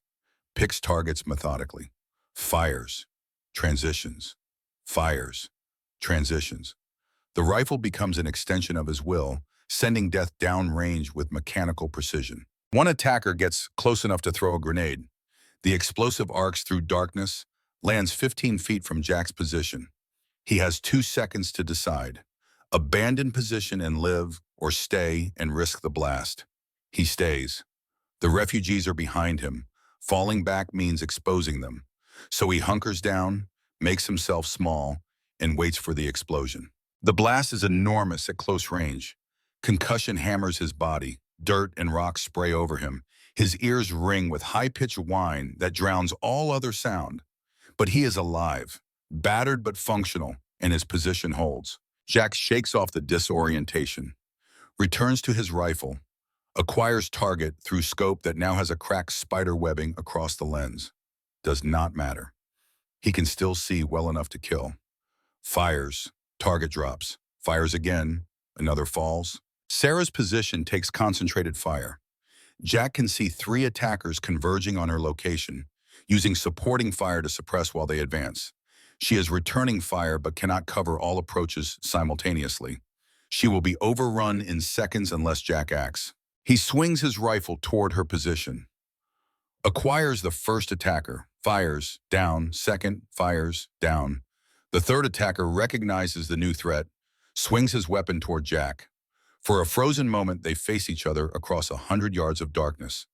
2 professionals, both with weapons aimed, both with finger on trigger. Jack fires first. The attacker drops. Sarah waves acknowledgement without leaving her position. Thank you transmitted through gesture alone. Jack returns the wave and goes back to covering his assigned sector. This is how it works. Partners covering partners, each trusting the other to maintain their field of fire, each knowing that distraction means death. The assault continues for 20 minutes. 20 minutes of sustained violence. 20 minutes where time both stretches and compresses. Each second feels like an hour. Each hour feels like a second. Jack exists in the eternal present of combat, where the only reality is target acquisition and trigger pull. And then it stops. The attackers withdraw. Not in panicked retreat, but in tactical bounds, covering each other, moving to positions beyond effective engagement range. They have tested the defense. They have paid the price of that test in bodies left scattered across the approach. They have learned what they needed to learn. Jack counts bodies through his scope. 17 visible. Maybe more in the darkness beyond his sightline. 17 confirmed dead out of 36 attackers. Nearly 50% casualties. That should give even professionals pause. That should make them reconsider the value of this objective. But Jack knows it will not. Volkov did not hunt him for 26 years to be deterred by casualties. The attacks will continue, different tactics perhaps, different approaches, but they will continue until one side breaks. Jack checks his ammunition. 2 magazines in his cargo pocket, 1 in the rifle, 60 rounds total. Sarah has perhaps the same, enough for 1 more engagement like the one they just survived. Maybe 2 if they are very efficient and very lucky. He conducts an inspection of his position. The grenade blast damaged his primary cover. Rocks are scattered, creating gaps in protection. The spiderweb crack in his scope makes precision shooting more difficult. His ears still ring from the explosion, making it hard to hear approaching threats. But he is alive. The refugees are alive. Sure.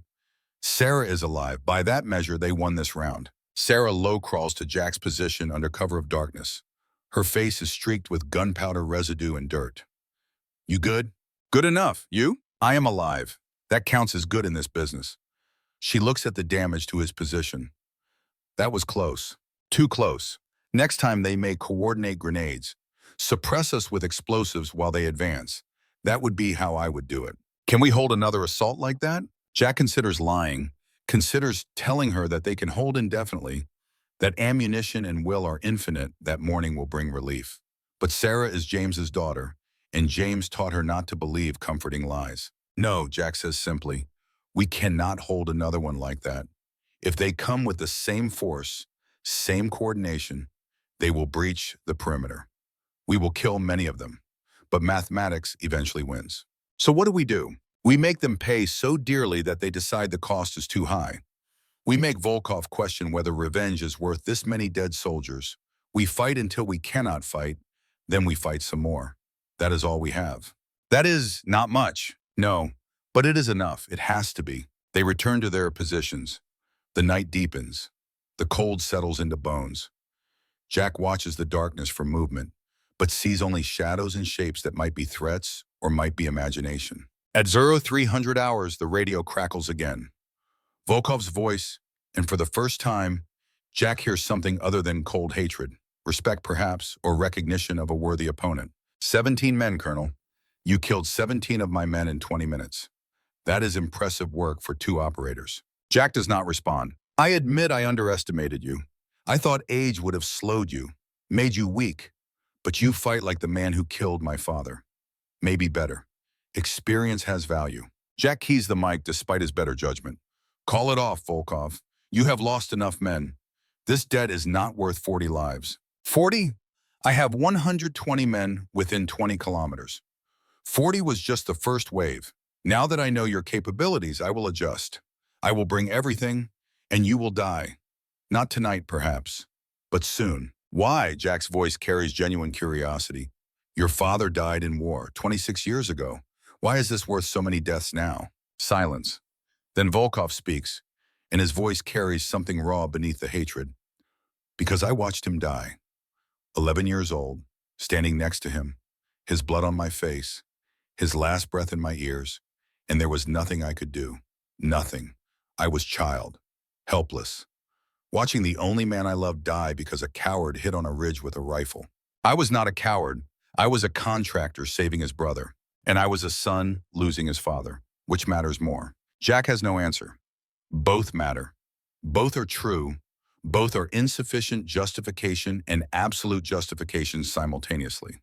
The moral mathematics do not resolve into clean equations. I'm sorry you saw that, Jack says finally. No child should watch their parent die. I would not wish that on anyone. But you would do it again, to save your friend. Yes, without hesitation. Then we are both prisoners of our choices. I cannot forgive what you took from me. You cannot regret saving your brother. So we fight until one of us is free of this burden. That is the only resolution possible. There is another way. You could walk away. Let these people go. End the cycle before more men die for a debt that cannot be repaid. No, Volkov's voice hardens again. I have come too far, sacrificed too much. My son died because I was hunting you instead of protecting him. My wife left because obsession consumed me. I have nothing left but this. If I walk away now, all those sacrifices mean nothing. Better to see this through to the end, whatever that end may be. The radio goes silent.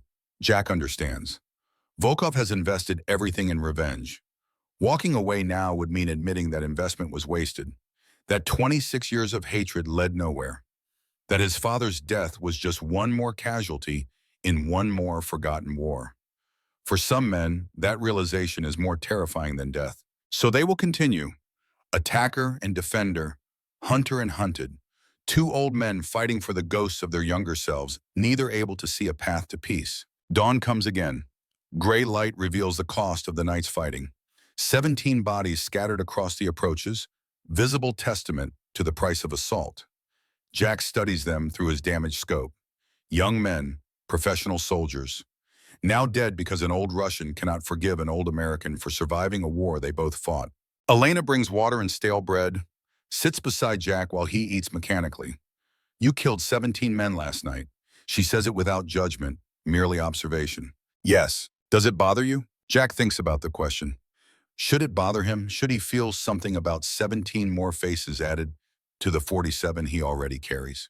Should there be grief or remorse or even satisfaction? He feels nothing, just exhaustion and the knowledge that 17 more families somewhere will receive notifications that their sons or fathers or brothers died in a place they cannot name for reasons that cannot be explained. It should bother me, Jack says finally. The fact that it does not might be the worst part. I have killed so many men that 17 more is just arithmetic. That is what war does. It turns murder into mathematics and makes you grateful for the efficiency. You did not murder them. You defended us. That is different. Is it? They were following orders, just like I was in Kosovo, just like I have been my entire career. If following orders absolves me, it absolves them. If it does not absolve them, it does not absolve me. I have spent 30 years trying to figure out which is true, still do not have an answer. Maybe there is no answer. Maybe some questions do not resolve. Maybe we just live with the weight and try to make sure it means something. Jack looks at her. You sound like my wife. She used to say something similar, that the weight was the proof it mattered, that only sociopaths kill without feeling weight. She was a wise woman. She was. And she loved a man who kept leaving to go kill people in countries she could not find on maps. That took strength I never appreciated until she was gone. She knew who you were when she married you. She chose that weight too. Just like I chose to run, just like you chose to help us. We all carry weight. The question is whether we carry it with honor or let it crush us. Jack finishes his water. I wish I had your certainty, but I am too old and too tired to know what honor looks like anymore. I just know I cannot walk away from people who need help. Cannot watch innocents die to satisfy some old Russian's need for revenge. So I fight. And maybe that is enough. Maybe action is its own justification. It is enough for us. That is all I can tell you. She leaves him alone with his thoughts and his rifle and his count of ammunition that grows smaller with each engagement. 2 magazines, 60 rounds against 120 men. The mathematics remain unkind. But mathematics have never accounted for will, and Jack McBride has never surrendered in his life. Age and exhaustion and impossible odds will not change that now. The morning passes quietly, too quietly. Volkov is planning something, adjusting tactics, bringing more force to bear. The next assault will be worse. More men, better coordination, more aggressive. They will accept higher casualties to breach the defense because Volkov understands that time favors the attackers. Every hour, Jack grows more tired. Every engagement costs ammunition that cannot be replaced. Eventually, simple attrition wins. Sarah joins Jack as noon approaches. We need to talk about the refugees. Jack knows what is coming, knows the conversation that leadership requires, knows the weight of the decision that must be made. If we fall, Sarah continues, they need to know what to do, where to run, how to survive. If we fall, they die. Volkov will not let witnesses live. You know this. Then we cannot fall. We will fall eventually. You said it yourself. We cannot hold indefinitely. Then what? We just wait here to die? Hope Volkov makes enough mistakes that we can extract? That is not a plan, Jack. Jack grips his rifle harder. I know it is not a plan, but it is all I have. I am 58 years old. I have spent my entire career following orders, executing missions, completing objectives. And here, at the end, I do not have a plan. I just have will, and I am hoping that is enough. Will is not enough against 120 men. Then I die, and you get the refugees out. You are young, fast. You can move them at night, reach the border, find help. But I stay, I hold, I buy you time. Jack, no. Yes, that is the plan. When I fall, you run, you live, you tell the story. You make sure these people did not die for nothing. That is the mission now. Sarah stares at him with her father's eyes. You are not sacrificing yourself so I can run. Dad would never forgive me. Your father would understand. He would order the same thing if he were here. Save the mission. Save the people. 1 life for 12 lives is good mathematics. It is terrible mathematics, and you know it. Sarah's voice breaks slightly. You are all I have left of him. You are the last link to that part of his life. If you die here, that dies too. And I cannot carry that. You will carry it because you are James Morrison's daughter, and Morrisons do not quit. You will carry it because someone must survive to tell the truth about what happened here. You will carry it because that is the mission, and we complete the mission no matter the cost. That is what your father taught you. That is what I am teaching you now. They sit in silence, watching the valley, both knowing that the conversation is not over, but understanding that some arguments require time to process. Sarah will eventually accept the logic because she is practical and trained and understands that mission comes before personal feeling. But she does not have to like it. And Jack does not have to like giving the order, but leadership means making decisions that break hearts, including your own. At 1500 hours, everything changes. A new voice on the radio, American accent, military bearing, identified by call sign, not name. This is Reaper 6 to any friendly forces in Zone 17. Transmit authentication code and position. We have extraction inbound. Jack and Sarah exchange glances. This could be real. Could be trap. Could be Volkov using a captured radio and native English speaker to draw them into opening their position. Sarah makes the call. She transmits authentication codes that only genuine military assets would recognize. Provides grid coordinates, waits for response. Authentication confirmed. Reaper 6 copies your position. We have SEAL Team 7 en route, ETA 30 minutes. Mark your position with colored smoke if available, infrared strobe if not. How many personnel for extraction? Sarah looks to Jack. He nods permission. Reaper 6, we have 2 American operators and 12 civilian refugees. Require immediate extraction. Advise we are under active engagement by hostile forces, approximately 120 armed combatants.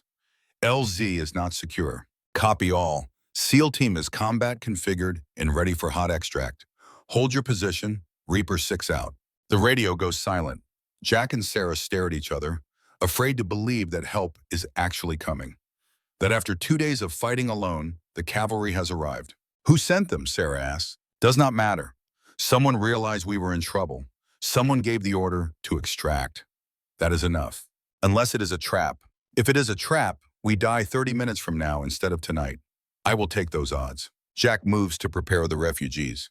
Tells them that extraction is inbound. Tells them to be ready to move fast when the word comes.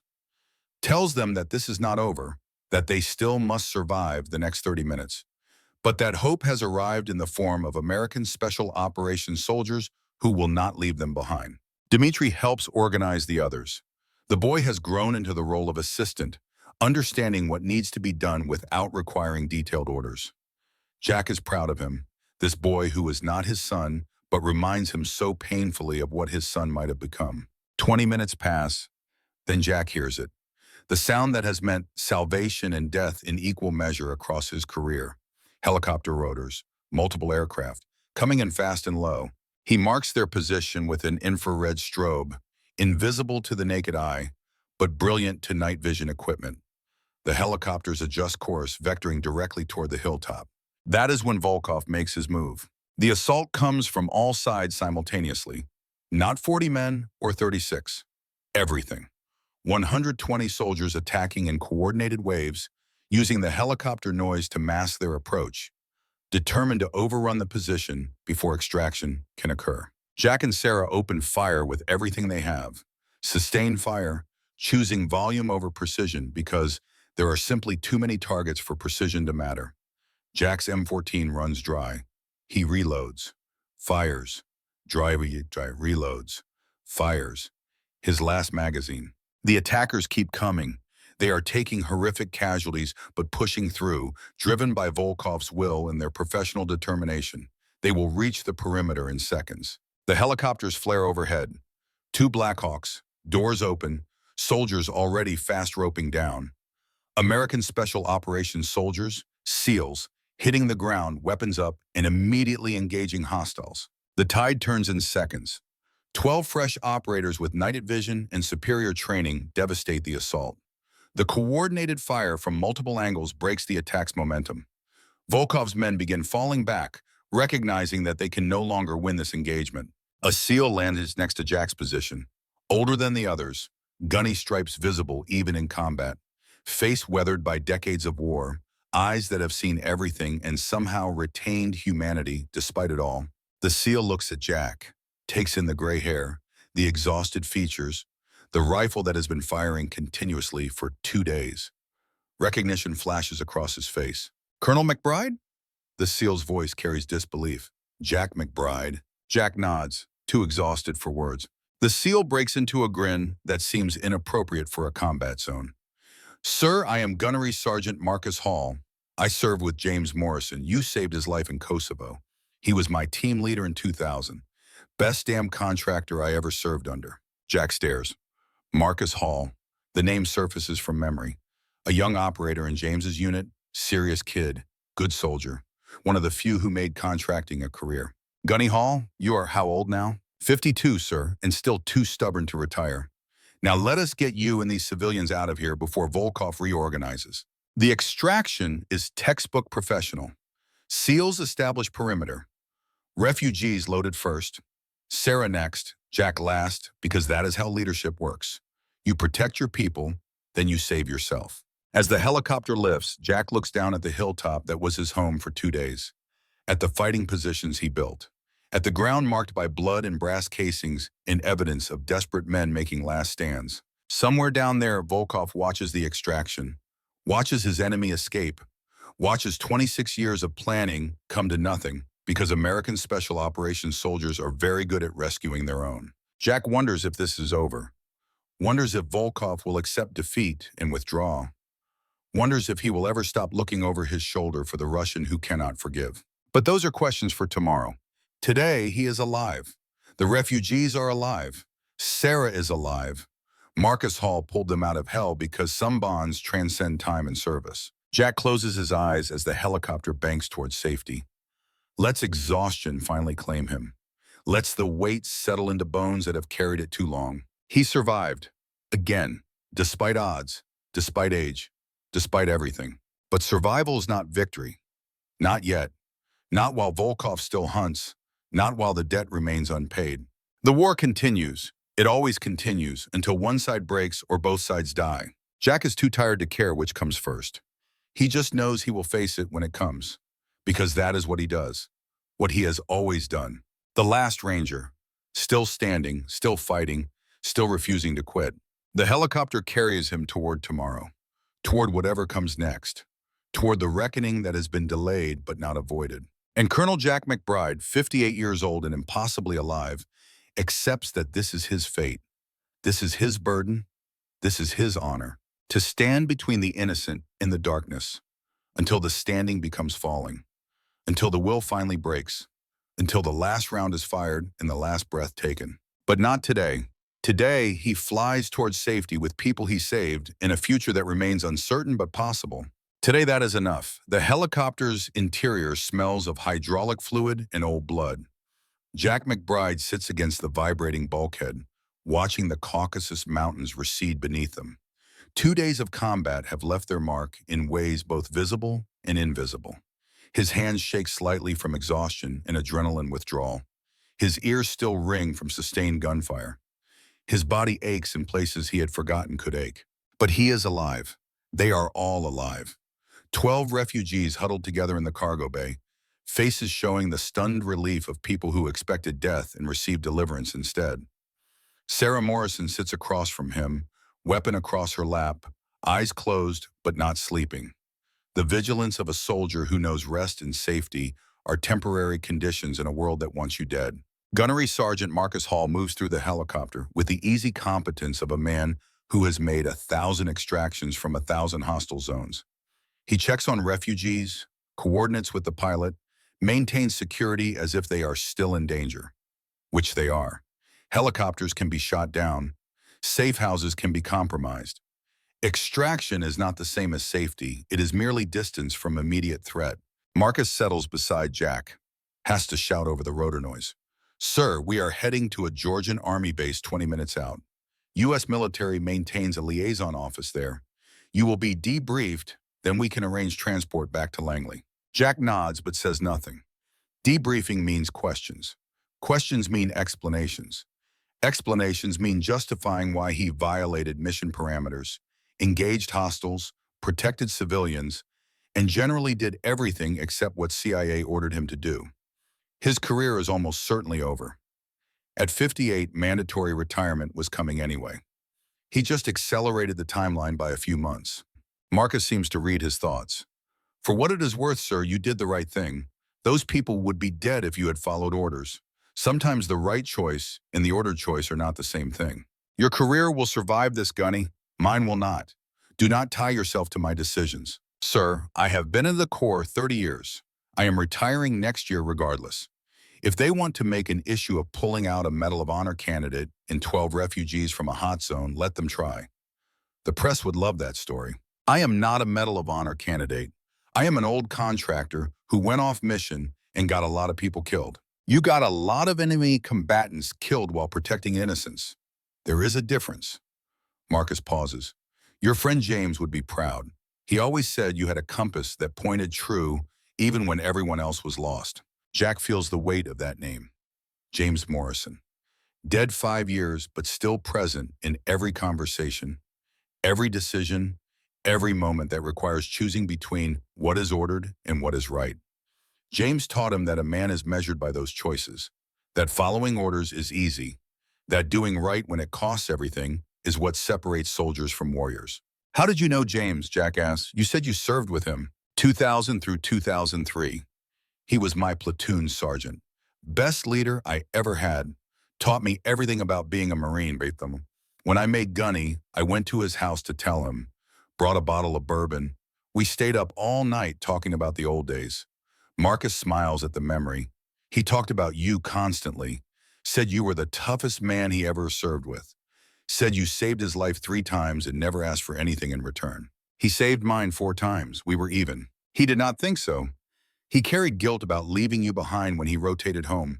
Felt like he abandoned you to keep fighting while he got to go home and raise a family. He made the right choice. The war did not need both of us. Better that one survived intact. Maybe, but it bothered him until the end. The cancer gave him time to think about everything, to process all the choices. He told me in the hospital that his biggest regret was not going back for one more tour, not finishing what you all started. James was smarter than that. He knew there is no finishing a war. You just survive it or you do not. He survived. That is victory enough. The helicopter banks, beginning its approach to the Georgian base. Through the open door, Jack can see military vehicles, guard towers, the infrastructure of organized violence that has been humanity's constant companion since the first tribe fought the second over water rights. 58 years since Jack first entered this world. 58 years of bases and deployments and missions that blur together into a single extended campaign against chaos. He wonders if he will ever truly leave, if retirement is even possible for men like him, or if the war simply continues in different forms until the body finally fails and the mission ends, not by choice but by necessity. The helicopter touches down. SEALs exit first, establishing perimeter, covering approaches with professional paranoia. Then refugees, guided by Sarah and Marcus toward a waiting building where aid workers and translators wait to begin the processing. Then Jack, moving carefully because his body protests every movement, because 2 days of combat at 58 requires a physical price that 22-year-old Jack never paid. Elena stops at the helicopter door, turns back, finds Jack with her eyes. "Thank you," she says simply. Those 2 words carrying the weight of 12 lives saved, of children who will grow up, of futures that remain possible because one stubborn American refused to follow orders that would have let them die. Jack nods acknowledgement. He does not know what to say. Thank you feels insufficient. You are welcome suggests that he had a choice. He did not feel like he had a choice. He just felt like watching them die was unacceptable, and everything else followed from that single rejection. Dmitri is the last to leave. The boy approaches Jack, stands straight, offers his hand American style. "You taught me what honor looks like," Dmitri says in careful English. "I will not forget. I will try to be man like you." "Be better than me," Jack tells him. "Be the man your father was. Tell truth even when it costs everything. That is harder and more important than anything I do." Dmitri nods, shakes Jack's hand with surprising strength, then follows Elena toward the processing building. Jack watches him go, this boy who reminds him so painfully of his own son. This boy who gets to live because Jack chose to squeeze triggers in the rain 26 years ago, and again 2 days ago and every day between. The mathematics of violence, lives saved by lives taken. Futures purchased with bullets. Peace bought with war. Jack has never been able to determine if the equation balances or if he has been lying to himself for 3 decades about the value of what he does. A young lieutenant approaches, Army uniform, liaison officer assigned to coordinate with SEALs. "Sir, if you would come with me, we have a secure room set up for debriefing." Deputy Director Hale is on satellite link from Langley. He is requesting immediate contact. Jack follows the lieutenant into the base, through corridors that could be any American military installation anywhere in the world. Same institutional paint, same fluorescent lighting, same sense of organized purpose that has defined his adult life. He has walked these corridors in a dozen countries under a dozen flags. The details change. The purpose remains constant. The secure room contains a conference table, encrypted communications equipment, and a large screen showing Richard Hale's face transmitted from CIA headquarters 7,000 miles away.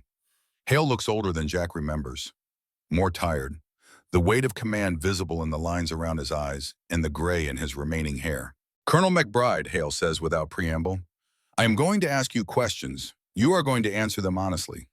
Your career and possibly your freedom depend on the accuracy of your responses. Do you understand?" "I understand." "Why did you deviate from mission parameters? You were ordered to observe and report. Instead, you engaged hostile forces and protected foreign nationals. Explain." Jack considers his words carefully. Hale is not his friend, has never been his friend, is looking for justification to burn Jack for an operation that went sideways and cost CIA an intelligence asset in a carefully constructed trap for Volkov. The truth will not save Jack's career, but lies will not save his conscience. I observed refugees heading into an ambush, Jack says flatly. I had capability to intervene.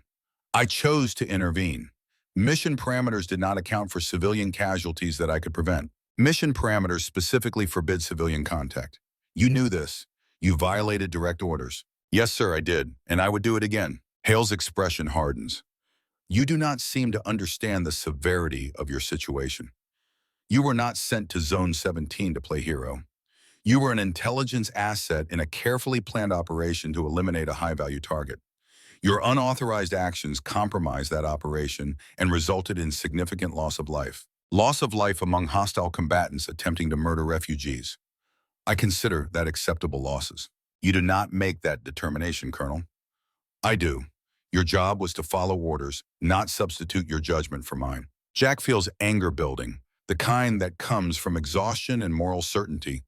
My judgment kept 12 innocent people alive. Your orders would have let them die so you could kill one Russian. I chose differently. Court-martial me if you want. I will sleep fine. Hale leans forward on the screen. You think I will not? You think I cannot? You violated operational security, engaged without authorization, revealed American presence in a denied area, and created an international incident. You are done, McBride. Finished. You will never work for this agency again. Good. Jack's voice is cold. I am 58 years old. I have killed more men than I can count for this agency in this country. I am tired. If my retirement comes because I saved innocent lives instead of watching them die for your intelligence operation, I can live with that. Can you? Silence on the link. Hale stares at Jack through the screen with an expression that might be anger or might be respect or might be both. When he speaks again, his voice has changed, softer but not warmer. The voice of a man making calculations. You put me in an impossible position, Jack. The operation against Volkov was authorized at the highest levels. You were briefed on your role. You accepted the mission, and then you went rogue based on personal moral judgment. What do I tell the oversight committee? What do I tell the director? Tell them I saved 12 lives at the cost of a failed intelligence operation. Tell them I am an old soldier who could not watch children die. Tell them whatever you need to tell them. I am past caring about political consequences. What about criminal consequences? What if I told you that I could have you charged with treason for revealing classified capabilities to foreign nationals? That I could have you imprisoned for the rest of your life? Jack meets Hale's eyes through the screen. Then do it. Charge me. Imprison me. But those 12 people are still alive because I acted. And that matters more than my freedom or your operation or any of the rest of this. Another long silence. Then Hale does something unexpected. He smiles, not a warm smile, but one of acknowledgement, of recognition that this particular battle is lost. You are exactly like the report said. Stubborn, righteous, impossible to control. James Morrison was the same way. He also disobeyed orders to save civilians. In Hugh 68, cost him a promotion. He never regretted it either. Jack feels something shift in his understanding of Hale. This is not just bureaucratic anger. This is something more personal. You knew James? I was his company commander. He was the best sergeant I ever had, and the most frustrating. He had this annoying habit of doing the right thing even when I ordered him to do the practical thing. Hale pauses. He talked about you constantly, said you were the moral center of his team, that you never compromised on what was right even when everyone else was willing to look away. James gave me too much credit. I just did what I thought was necessary. So did he. And so apparently did you in Zone 17. Hale leans back. Here's what is going to happen. Officially, you followed mission parameters. You observed hostile forces engaging refugees and made tactical decision to intervene. Your actions prevented massacre and resulted in elimination of multiple high-value targets. Unofficial medal will be filed, but never awarded due to classified nature of operation. You will be quietly retired with full pension and benefits. This conversation never happened. Are we clear? Jack processes this. Hale is offering him a way out, a clean exit, Protection from consequences in exchange for silence about what really happened. It is more than Jack expected. More than he probably deserves given the bodies he left scattered across Zone 17. Why, Jack asked? Why protect me? Because you did what I wish I had the courage to do 30 times over my career. Because James Morrison would haunt me if I burned you for saving refugees. Because sometimes the right choice and the ordered choice are not the same thing, and we need men who know the difference. Hale pauses. And because Volkov is still out there, still hunting, and you are the only man who has faced him and survived. We may need you again. I am done, retired, finished with this life. You say that now, but men like us never retire. We just find new wars to fight. When Volkov comes again, and he will come again, you will fight. Because that is who you are. That is who we are. The screen goes dark. The connection terminates. Jack sits in the secure room processing what just happened. He has been given his freedom, his pension, his exit from a career that has defined his entire adult life. And somehow it feels less like victory and more like deferment. Volkov is still out there. The threat remains. The war continues. Sarah finds him 20 minutes later, still sitting in the secure room, staring at the blank screen. You good? I am officially retired. Full pension, clean record. Hale made it all go away. Why would he do that? Jack considers the question. Because he knew James, because he understands that sometimes rules need to be broken. Because he needs me available in case Volkov resurfaces. Take your pick. All of them are probably true. So what now? You go home to Texas? Buy a rocking chair? Take up fishing? Jack smiles without humor. Something like that. What about you? I am staying in. 75th Ranger Regiment wants me for command position. Training the next generation. Making sure they know what Dad taught me, what you taught me. Your father would be proud. I hope so. Sarah sits beside him. Can I ask you something? Jack nods. Back on that hilltop, when you told me to run if you fell, you meant it. You were ready to die so we could escape. Wipe out. Jack thinks about all the easy answers he could give. Duty, honor, mission requirements. All true but insufficient. The real answer is more complicated and more simple at the same time. Because I have already lived longer than I deserve to live. My son died at 18, my wife died at 52. I am 58 and still here, still breathing, still taking up space in a world that has taken better people. If my death purchases futures for 12 refugees and you, that is mathematics I can accept. That is a trade worth making. That is the saddest thing I have ever heard. Maybe, but it is true. I do not fear death, Sarah. I fear wasted death. I fear dying for nothing, accomplishing nothing, mattering to no one. If I die protecting people, at least it means something.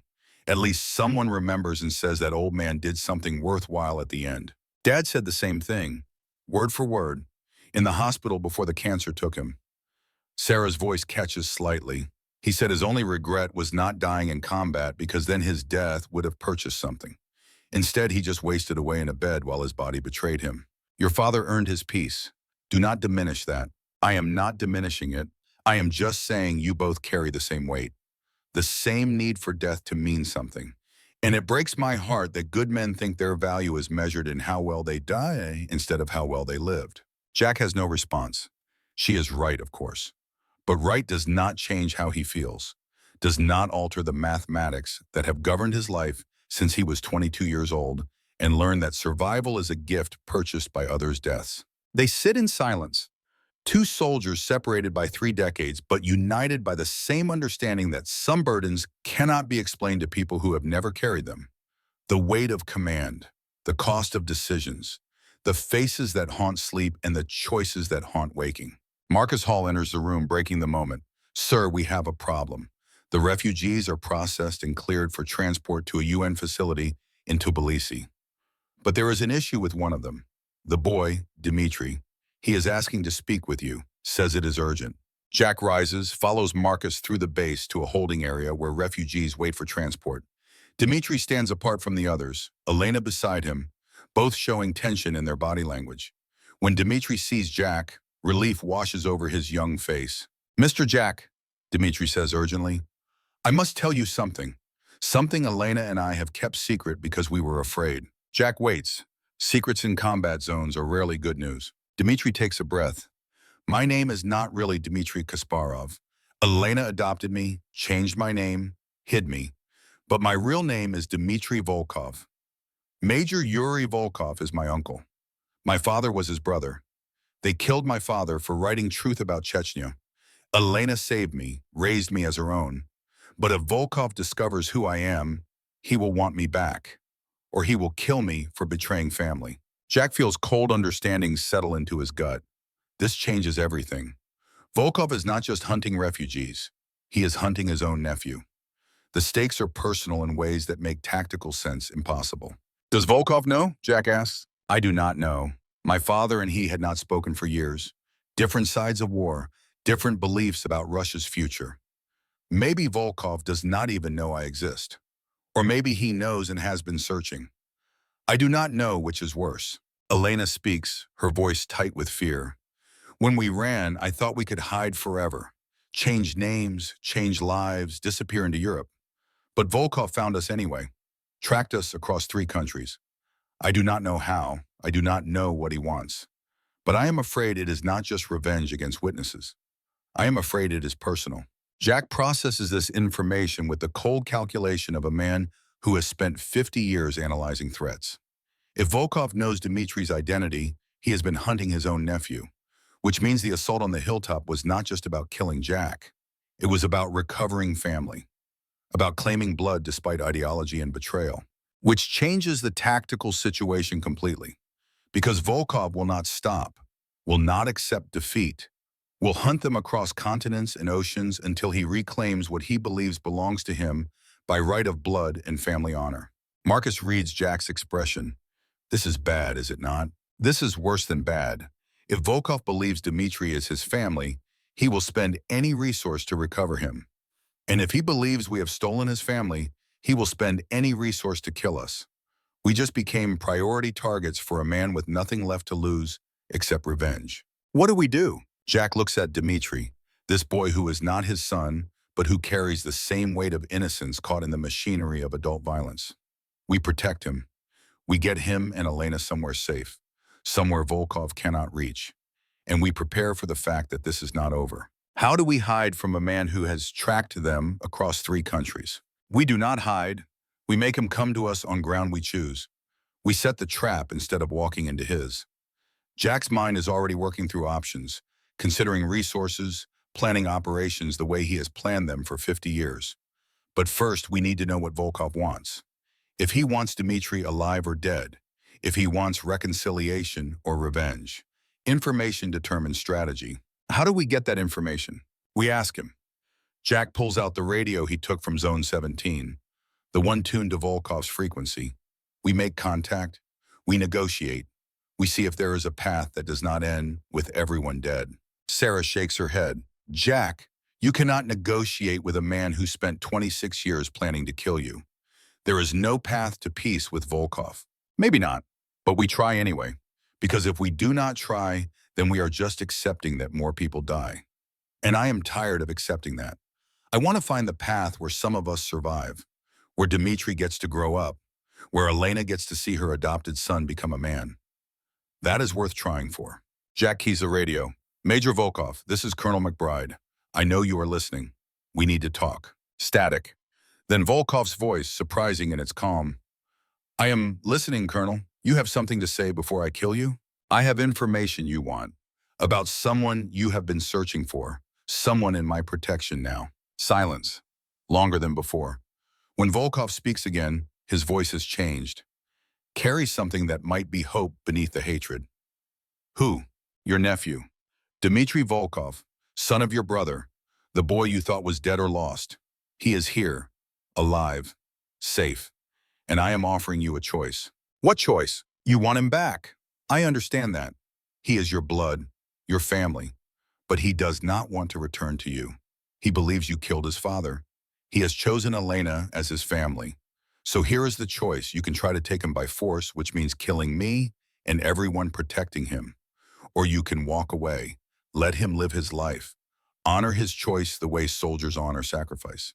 Either way, the decision is yours. Silence on the radio. Jack can almost hear Volkov's mind working through the implications, processing the information, calculating odds, weighing revenge against family, hatred against love.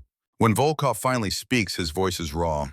You lie. My brother's son died years ago. You are playing games to buy time. I am not lying. Dmitri is here beside me right now. He can speak to you if you want. Prove his identity. But before he does, you need to decide what you want. Do you want revenge against me? Or do you want your nephew to survive? Because you cannot have both. Put him on. Jack looks at Dmitri. The boy is pale but resolute. He nods. Jack hands him the radio. Uncle Yuri, Dmitri says in Russian, then switches to English so everyone can understand. This is Dmitri, son of Mikhail, your brother. You have not seen me since I was 6 years old. You gave me a wooden soldier that Christmas, told me stories about Spetsnaz, made me believe you were hero. Dmitri, Volkov's voice breaks. They told me you were dead, told me your mother took you to relatives in Siberia, told me I would never see you again. Mama took me away because she was afraid of you, afraid you would make me like you, a killer. She died 3 years later. Elena found me in orphanage, saved me, raised me, loved me when no one else would. I would have loved you. You are my blood, my family, all I have left of Mikhail. You killed him. Dmitri's voice shakes but holds firm. He wrote truth about what you did in Chechnya, about civilians murdered, about war crimes, and you had him killed to silence him. That is a lie. I did not kill my brother. Then who did? Silence. Long enough that Jack wonders if Volkov has disconnected. Then the Russian's voice returns, quieter, carrying weight that was not there before. The same people who made me what I am. The same people who use soldiers like weapons and discard them when they become inconvenient. Your father threatened to expose an operations that would embarrass Russia, so they eliminated him and told me it was a car accident. I did not learn the truth until 5 years later, until after I had become exactly what Mikhail hated. Then why hunt refugees? Why kill witnesses? Why become the monster he died fighting? Because I had nothing else left. Volkov's voice is hollow. My son died, my wife left, my brother was murdered, my nephew vanished. All I had was rage and the certainty that someone must pay for all that loss. So I hunted, I killed, I became the monster. Because monsters do not feel pain the way men do. Dmitri wipes his eyes. I do not want to be your nephew if it means becoming monster too. I want to be the man my father was, the one who told truth even when it killed him. Elena taught me that. Mr. Jack showed me that. You cannot have me. I do not belong to you. Silence on the radio. Jack can feel the weight of this moment. A man confronting everything he has lost, everything he has become, everything he can never have again because the choices he made closed doors that cannot be reopened. Then I have nothing, Volkov says finally. Nothing but the promise I made to my father's ghost, that I would kill the American who took him from me. That is all I have left, Dmitri. Do not ask me to surrender it. It is the only thing that gives my life meaning. Jack takes the radio back. Volkov, this is McBride. You want me? You want revenge for what happened in Laos? Fine. I will give you what you want, but not here. Not around refugees and civilians. We do this warrior to warrior. Old school. Just you and me. No support. No backup. Just two old men settling a debt that has gone on too long. Where? When? There is a place. 20 kilometers north of where we extracted. Old Soviet training facility. Abandoned. I saw it from the helicopter. Be there at dawn tomorrow. Bring whatever weapon you want. I will bring mine. We end this the right way. With honor. The way our fathers would have wanted. And if I win, if I kill you, then I am dead and you have your revenge.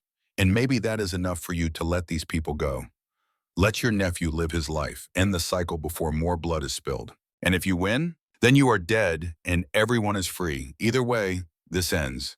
No more hunting, no more killing. Just you and me and the ghosts that have driven us both for 50 years. Deal? Silence. Then Volkov speaks, and his voice carries something that might be relief. Deal. Dawn tomorrow. The old training facility. Warrior to warrior. How it should have been from the beginning. The radio goes silent. Jack sets it down and finds everyone staring at him. Sarah's face shows horror. Marcus shows respect mixed with concern. Elena shows gratitude and fear. Dmitri shows understanding beyond his years. You cannot do this, Sarah says. He will kill you.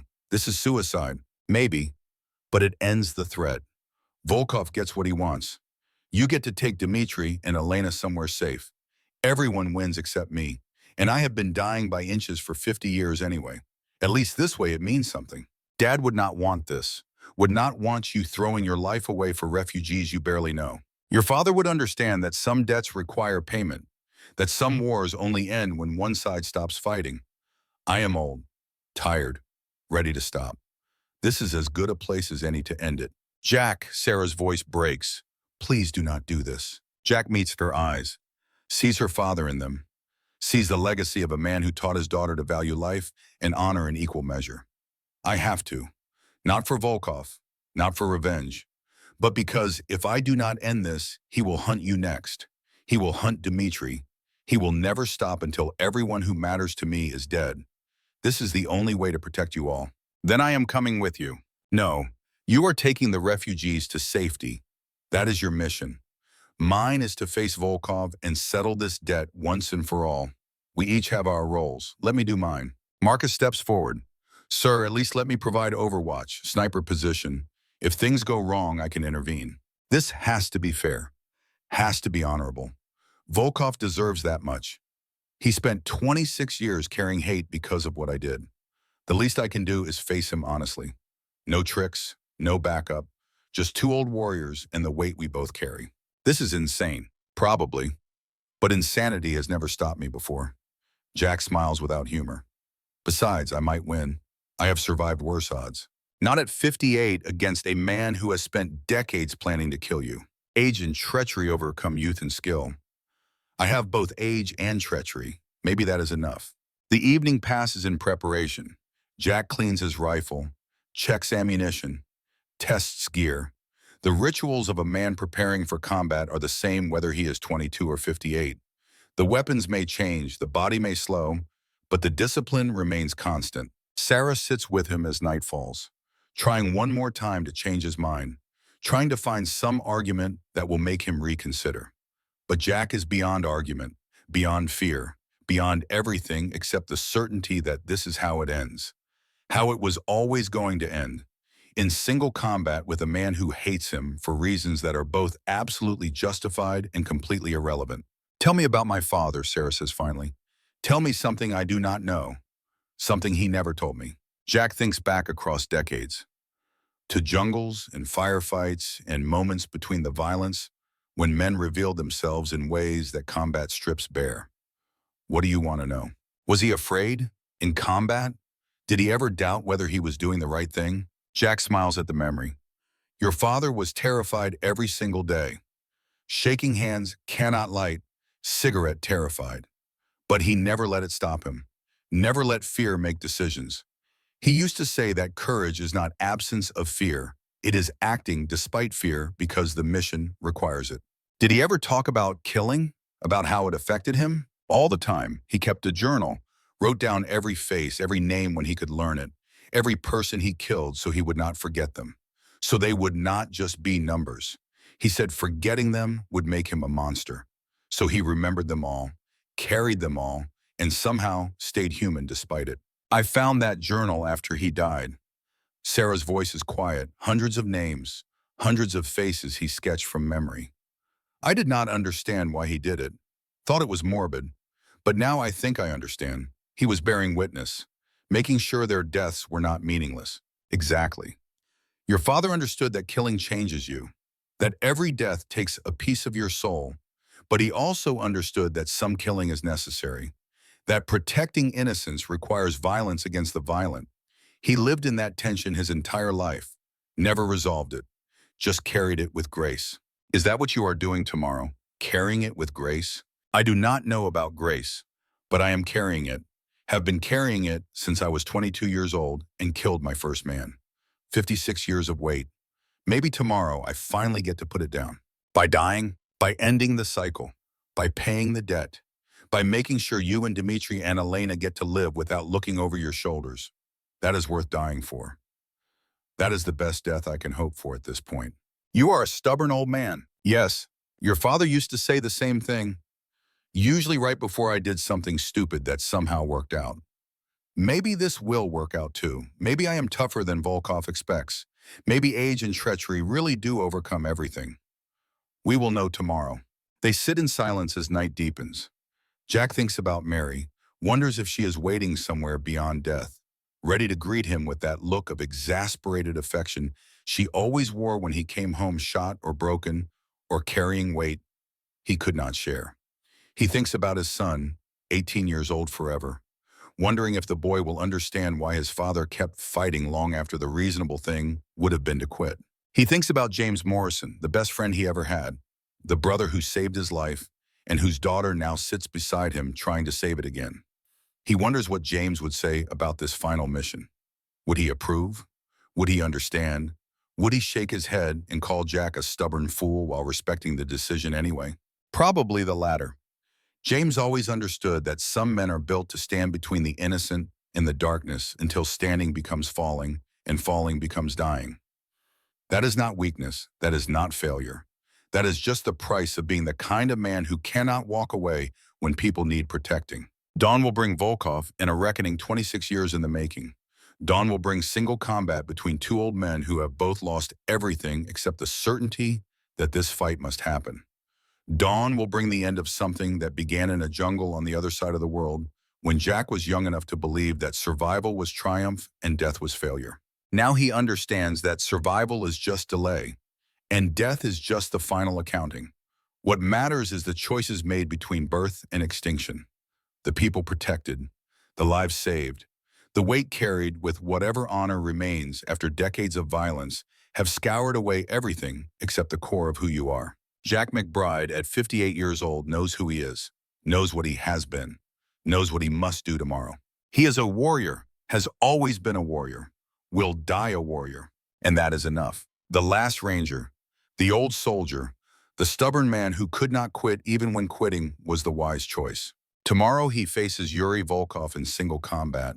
Tomorrow one of them dies and the other lives with the weight of that death. Tomorrow the debt is paid in blood and honor, and the final mathematics of two lives that have been circling toward this moment since 1969. But tonight, Jack sits with Sarah Morrison and watches the stars wheel overhead and accepts that this is how his story ends. Not in a hospital bed wasted by age and disease, not in some anonymous traffic accident or quiet fade into darkness, but in combat, weapon in hand, fighting for people who matter, dying for a cause worth dying for. If death must come, and it must, then let it come this way. Let it mean something. Let it purchase futures for people who deserve them. Let it be enough. Jack closes his eyes and waits for dawn. The last night of his life passes quietly, and Colonel Jack McBride is ready for whatever morning brings. Dawn breaks cold over the Caucasus Mountains. Jack McBride watches the sun rise for what might be the last time and finds no fear in that thought. Only a strange peace that has eluded him for 58 years. The weight he has carried since he was 22 years old feels lighter somehow, as if the certainty of ending makes the burden easier to bear. He stands in the courtyard of the abandoned Soviet training facility, breath misting in the morning air. The buildings around him are hollow shells, windows shattered by time and neglect, walls marked by the graffiti of soldiers who trained here decades ago. Cyrillic texts promising glory and strength in futures that never arrived. Now only ghosts remain. Ghosts and two old men who have come to settle a debt written in blood and carried across half a century. Jack's M14 rifle leans against crumbling concrete, loaded, ready, the weapon that has killed 47 men and might kill one more before this morning ends, or might fail to save its owner. Either way, the rifle will witness the final accounting between two warriors who understand that some debts can only be paid in violence. Sarah Morrison watches from a distance. She came despite Jack's orders to stay behind. Drove through the night with Marcus Hall because she could not let Jack face this alone, even knowing she cannot intervene, even understanding that this is Jack's fight and his alone. She is here to bear witness, to carry the story forward when Jack can no longer tell it. Marcus stands beside her older eyes that have seen enough combat to understand what is about to happen. This is not war. This is not tactics or strategy or any of the 1,000 calculations that govern modern conflict. This is primal. Two men, two weapons, the oldest form of resolution that humanity knows. The sound of an engine breaks the morning silence. A vehicle approaches from the north. Old Russian military truck, battered but functional. It stops at the facility gate.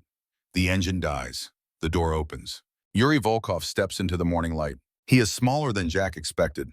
67 years old, gray hair, weathered face marked by decades of violence and grief. He moves with the careful precision of a man whose body has absorbed too much damage, but whose will refuses to acknowledge limitation. In his hands, he carries a rifle. Dragunov SVD, Russian sniper weapon. Elegant, deadly.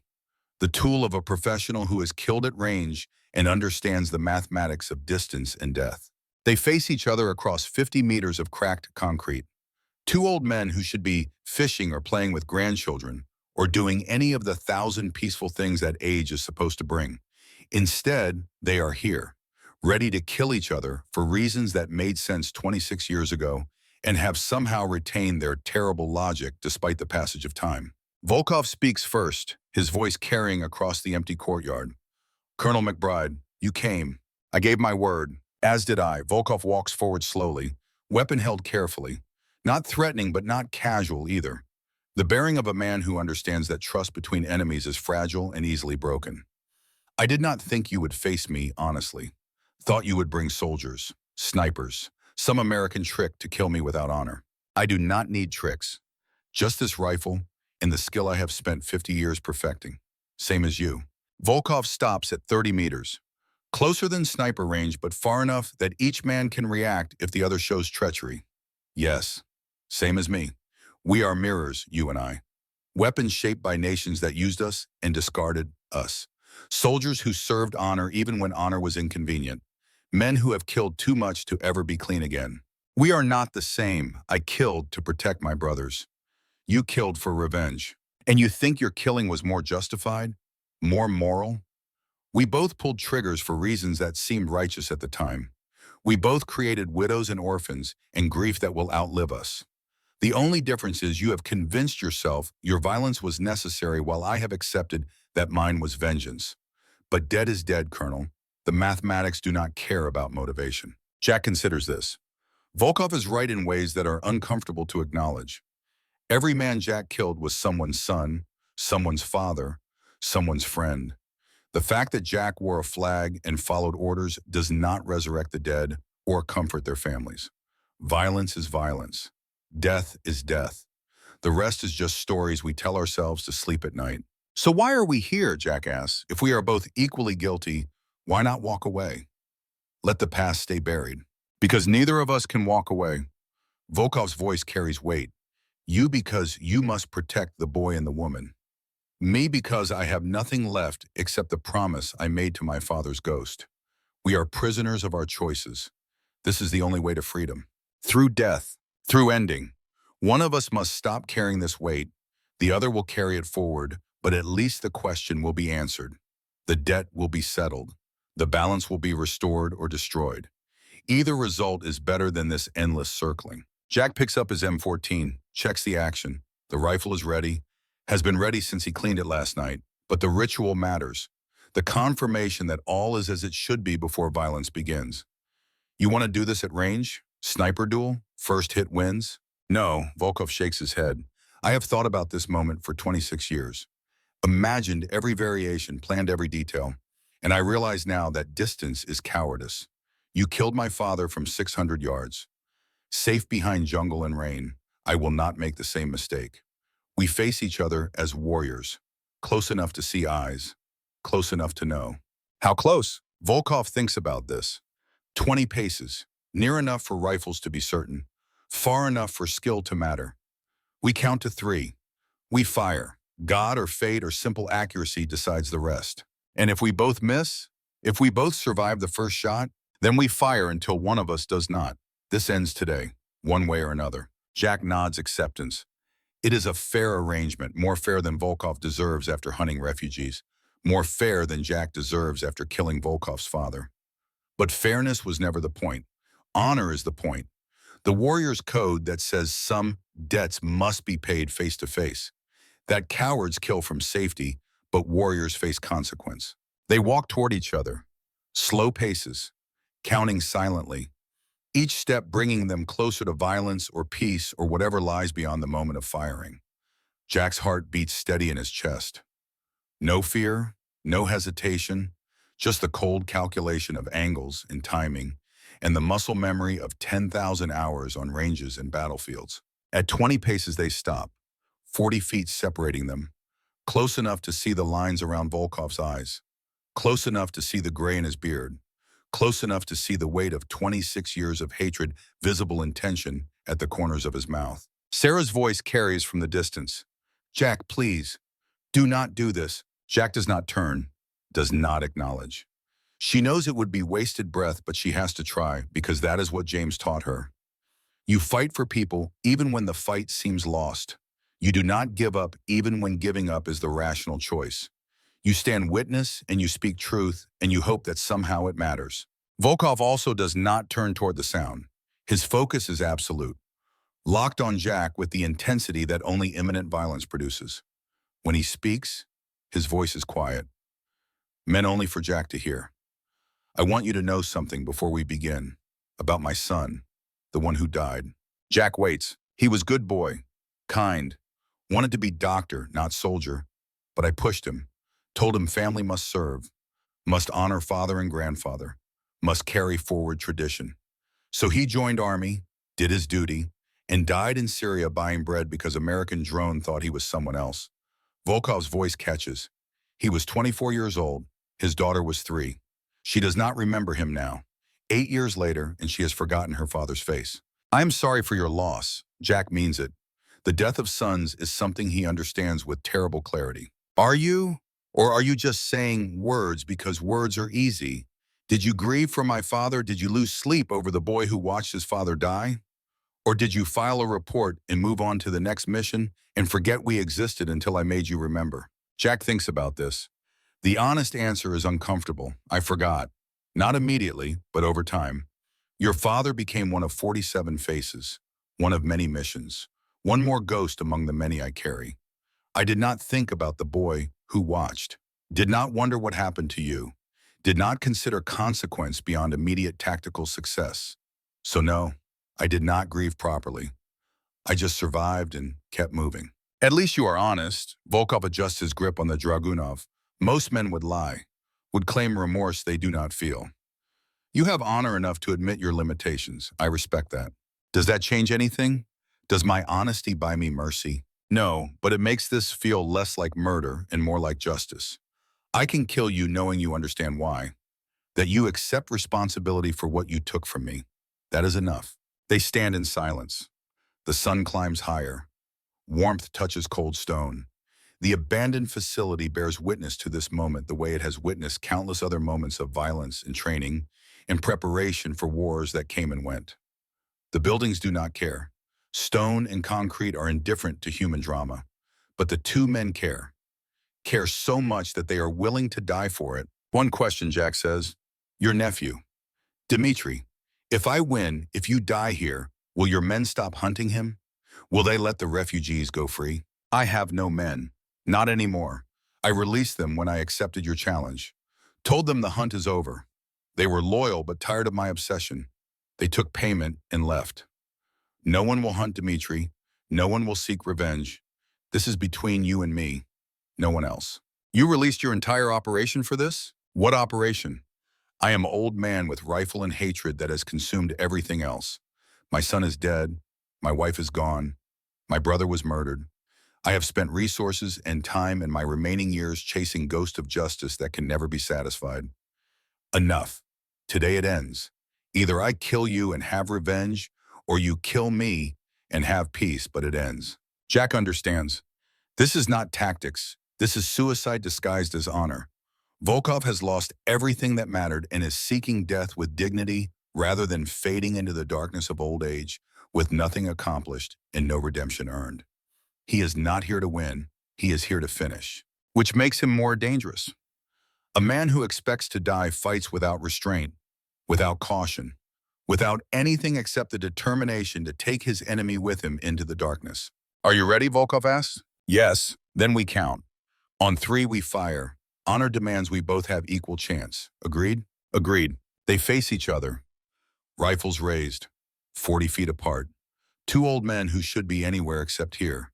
Who should have found peace decades ago. Who should have let the dead bury the dead and move forward into whatever years remained. But they are warriors, and warriors do not find peace. They find endings. This is Jack's ending. This is Volkov's ending. Both have known it was coming. Both have accepted it. Now they simply execute the final act of a play that was written in blood 26 years ago. Volkov begins the count. 1. Jack's finger rests on the trigger. His breathing is steady. His stance is perfect. 50 years of training have prepared his body to execute this moment with mechanical precision. He can see Volkov's heart, can see the target area, can see exactly where the bullet must go to end this quickly and permanently.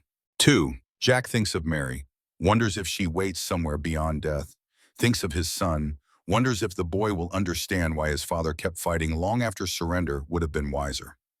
Thinks of James Morrison, wonders if his best friend is watching from whatever heaven accepts soldiers who killed too much, but loved enough to balance the scales.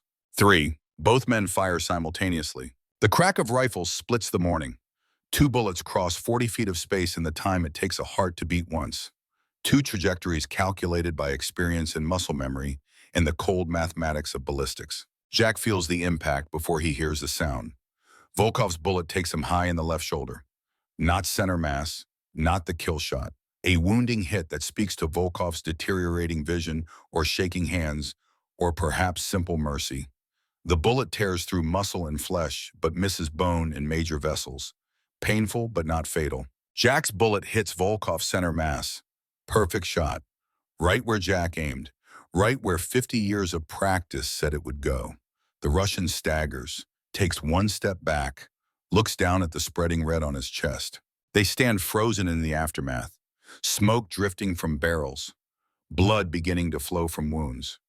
The moment after violence when reality catches up with action and men realize what they have done. Volkov drops to one knee. His rifle clatters on concrete. He presses his hand against the wound, but blood flows between his fingers. Dark blood, arterial blood. The kind that means minutes, not hours. Jack lowers his rifle. His left arm hangs useless, shoulder burning with pain that will worsen when shock wears off. But he is standing. He is breathing. He has survived. Sarah and Marcus are running toward them. She is screaming something, but Jack cannot process the words. His hearing is muffled from the gunshots. His vision tunnels on Volkov, kneeling in an expanding pool of his own blood. Jack walks forward, slowly, each step deliberate. His rifle hangs in his right hand. He stops beside Volkov, looks down at the man who has hunted him for 26 years. "Good shot," Volkov says. His voice is wet, blood in his lungs. His face is pale, but his eyes are clear. "Better than your father. He missed in the rain. You did not miss. Neither did you. You could have killed me. You did not." Volkov smiles through the pain. "I wanted you to live, to carry this weight, to remember that you killed me face to face like warrior, to know that I did not die like my father. I died with honor. That is enough. Why let me win?" Volkov coughs blood. "Because my son would have wanted mercy. Because Dmitri deserves uncle who tried to be better at the end. Because I am tired, Colonel, so very tired, and death is rest I have not earned but desperately need. You could have walked away. Let it go. Lived your remaining years in peace. No, I could not. The promise to my father demanded this. But I could choose how I died. I chose to die as warrior, not as murderer, not as man consumed by hate, but as soldier who faced his enemy with honor and lost fairly. That is better death than I deserve. But it is death I can accept." Sarah reaches them, drops beside Volkov. Her medic training takes over. She presses against the wound, trying to stop the blood, but they both know it is futile. The wound is too severe, the blood loss too great. Volkov has minutes at most. Marcus stands back, weapon ready, covering approaches. Even in this moment, training requires security. But there is no threat, only 2 old men and a young woman trying to save one of them while knowing it is already too late. Volkov looks at Sarah. "You are Morrison's daughter?" "Yes. Your father was good man. Honorable enemy. He and McBride, they fought with honor in dishonorable war. That is rare. Tell him I said this. When you see him in whatever comes after death, tell him I recognize honor in his daughter." "I will tell him. And tell Dmitri." Volkov's voice is fading. "Tell my nephew that I was not always monster, that I loved his father, that I tried to avenge him but failed, that he should be proud of his father and forget his uncle. Better to remember the good man than the broken one. You can tell him yourself. Sarah is crying now. We can get you to medical. We can save you. No, no medical, no saving. This is right ending. Volkov looks at Jack. 56 years, half a century of hate, and it ends with me on concrete and you standing. Just like my father, history repeats, always repeats. I am sorry, Jack says, for your father, for your son, for all of it. I know, that is why I missed your heart, because sorry matters even when it changes nothing. Volkov coughs again, harder. Blood sprays from his lips. His breathing becomes labored. The end is coming quickly now. Jack kneels beside him despite the pain in his own shoulder. Takes Volkov's hand. This should not be how it ends. Two old men dying for ghosts and promises that should have been buried decades ago. But this is how it must end. Volkov squeezes Jack's hand weakly. We are weapons, you and I. Shaped by war, used by nations, discarded when no longer useful. We do not get peaceful endings. We get this. Blood and concrete and the knowledge that we did our duty even when duty destroyed us. Was it worth it? Everything you sacrificed? Everything you lost? Volkov thinks about this as his life drains away. I do not know, but I did what I promised. I faced the man who killed my father. I looked him in the eyes. I gave him chance to kill me honestly. And he did. That has to be enough because there is no time for anything more. His hand goes slack in Jack's grip. His eyes lose focus. His breathing stops. Yuri Volkov dies at 67 years old on the concrete of an abandoned Soviet training facility, his blood mixing with dust and the ghosts of soldiers who trained here when both he and Jack were young. Dies with the knowledge that his death had meaning, that he faced his enemy with honor, that the promise to his father was kept even if the result was not what he spent 26 years imagining. Sarah closes Volkov's eyes, sits back on her heels, looks at Jack with an expression that mixes grief and relief and anger. You killed him. He wanted to die, wanted it to end. I just gave him what he asked for. That does not make it right. No, but right and wrong do not apply here. This was about honor and debt and two old men who could not find peace while the other lived. Now one of us is dead and the other must carry forward. That is the only resolution possible. Marcus approaches. Sir, you are wounded. We need to address that shoulder before you bleed out. Jack looks at his shoulder as if noticing it for the first time. The blood has soaked his shirt. The pain is beginning to register as shock wears off. But the wound is not fatal. Volkov's aim was precise enough to hurt, but not kill. A final act of mercy from a man who spent 26 years planning murder, but chose restraint at the last moment. Why did he miss? Jack asked no one in particular. He was Spetsnaz, professional soldier.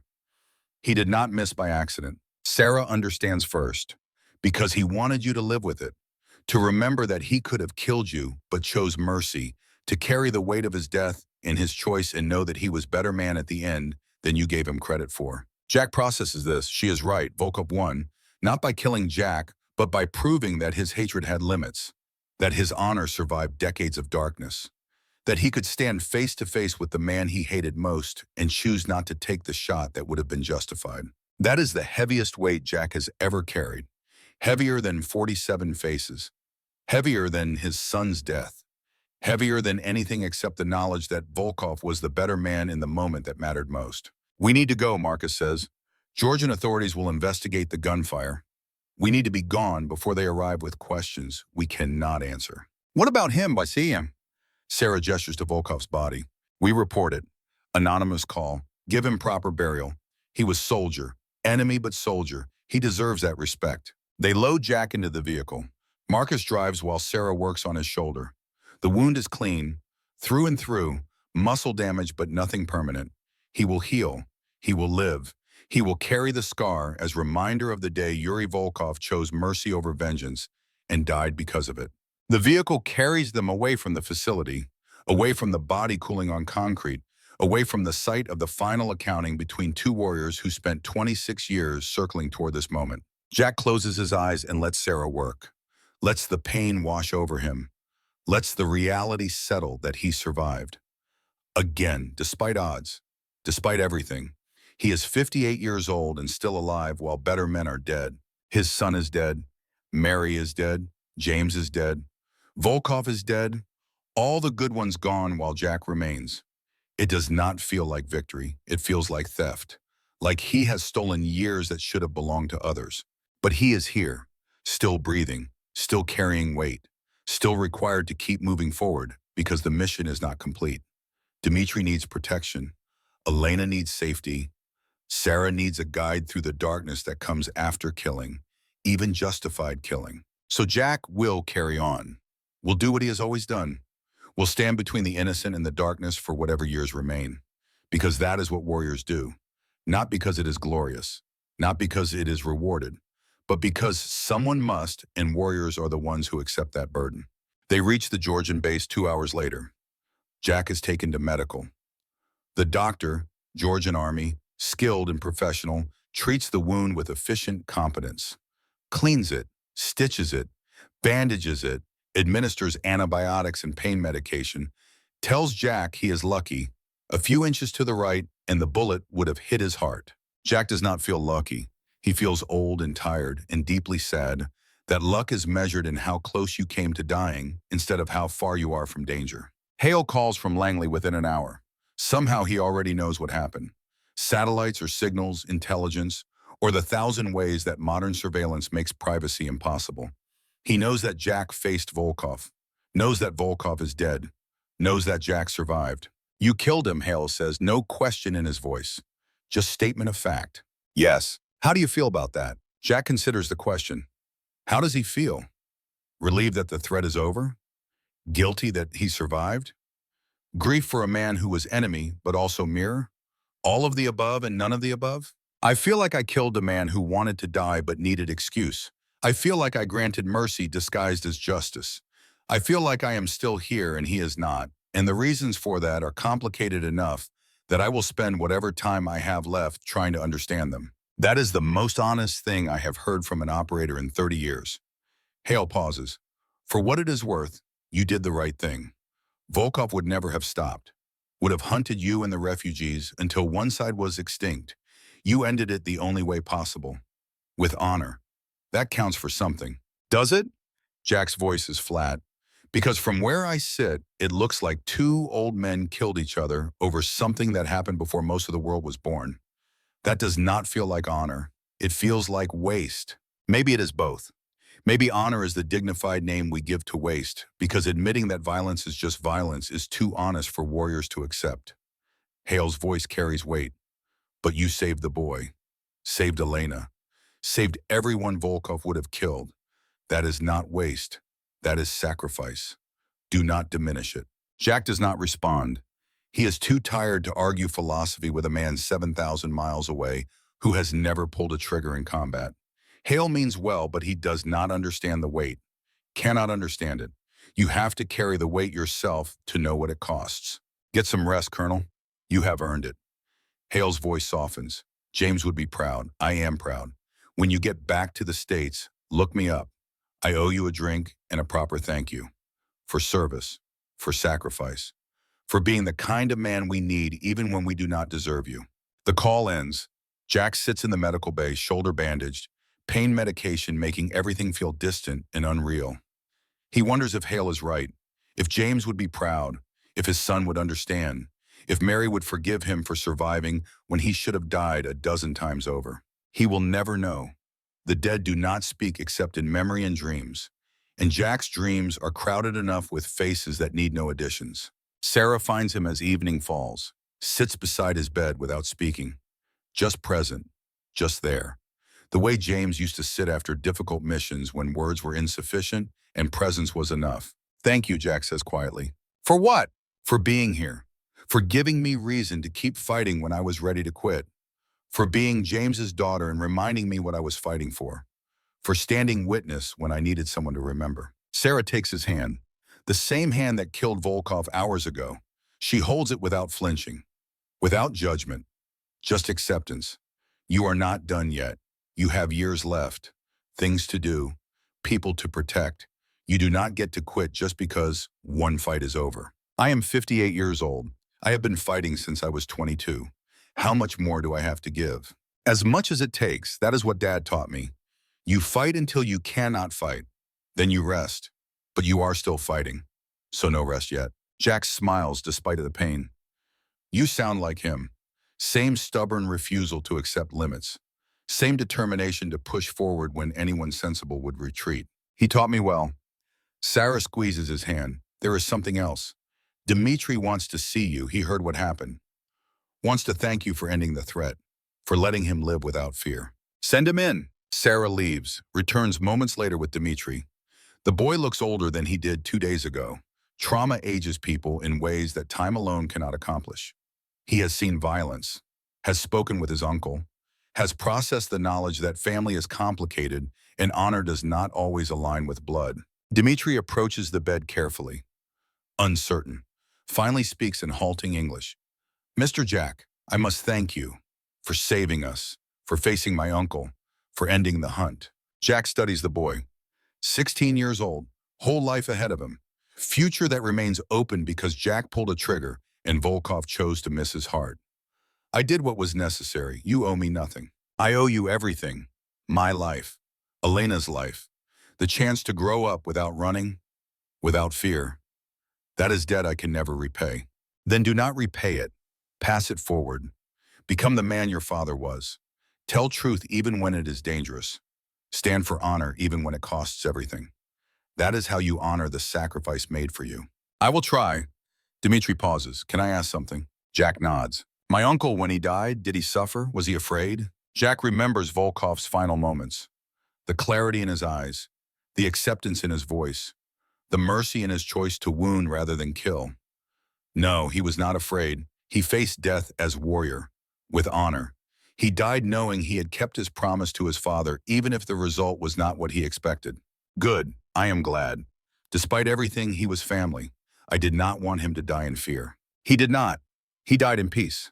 That is best any warrior can hope for. Dmitri nods, wipes his eyes, retreats. Sarah goes with him. Jack is alone again with his thoughts and his pain and the knowledge that somehow, impossibly, he has survived another fight that should have killed him. Night falls on the Georgian base. Jack sleeps fitfully, dreams crowded with faces old and new. His son, Mary, James, Volkov. 47 ghosts and one more joining their ranks. Except Volkov does not feel like the others. Does not feel like enemy or victim. Feels like brother.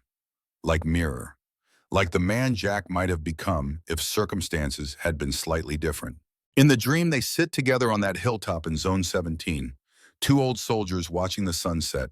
Not fighting, not hunting, just existing in the space between violence. Sharing the weight that only warriors understand.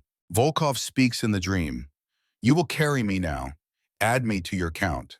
48 faces instead of 47. Jack nods. I will carry you, but you will be different from the others. You chose your death. That matters. Does it? Death is death. The choosing changes nothing for the dead. It changes everything for the living. You gave me mercy. Prove that hatred has limits. That honor survives even in darkness. That is gift I did not deserve but will not forget. Volkov smiles. Then my death was not waste. That is enough. The dream fades. Jack wakes to morning light streaming through the window. His shoulder throbs despite medication. His body protests every movement. But he is alive. He has survived. He has years remaining to figure out what that survival means and what he owes to those who died so he could continue. Marcus brings coffee and news. Sir, transport is arranged. We fly out this evening. Back to the States, proper medical care, debriefing, then you are free. Officially retired, mission complete. What about the refugees? UN has them. Processing for asylum. Dmitri and Elena are requesting placement in the United States. Given what they have been through and your involvement, State Department is expediting approval. They should be stateside within a month. Good. Jack sips the coffee. It is terrible but hot and caffeinated, and those qualities are enough. Thank you, Gunny, for everything, for pulling us out, for standing witness, for being there when it mattered. James was my friend. You were his brother. That makes you family. Marines do not leave family behind, not when I can help it. Your 30 years are almost over. What will you do when you retire? Marcus shrugs. Same thing you will do. Figure out how to be civilian after a lifetime of war. Fail at it. Find some new way to serve because we are too broken to do anything else. Repeat until the body finally quits and the mission ends permanently. That is bleak assessment. That is honest assessment. We are warriors, sir. We do not know how to be anything else. And maybe that is okay. Maybe the world needs warriors even when warriors do not know how to live in the world they protect. Jack considers this. Maybe Marcus is right. Maybe retirement is not peace, but just a different kind of service. Maybe the mission continues in new forms until death finally ends it. Maybe that is not failure, but simply the reality of men who were shaped by violence and cannot be reshaped into something gentler. The flight home is long and uncomfortable. Jack's shoulder aches despite medication. His body protests the altitude and the dry air and the simple fact of being 58 years old in a metal tube 30,000 feet above the earth. But he is moving toward home, toward Texas, toward the ranch and the empty house and whatever peace is possible for men like him. Sarah sits beside him, silent companionship that asks nothing and offers everything. Eventually she speaks. What will you do when you get home? Jack has been thinking about this question since he pulled the trigger on Volkov, since he watched a good man die for debts that should have been forgiven, since he accepted that survival means obligation to make that survival worthwhile. I am going to teach, Jack says.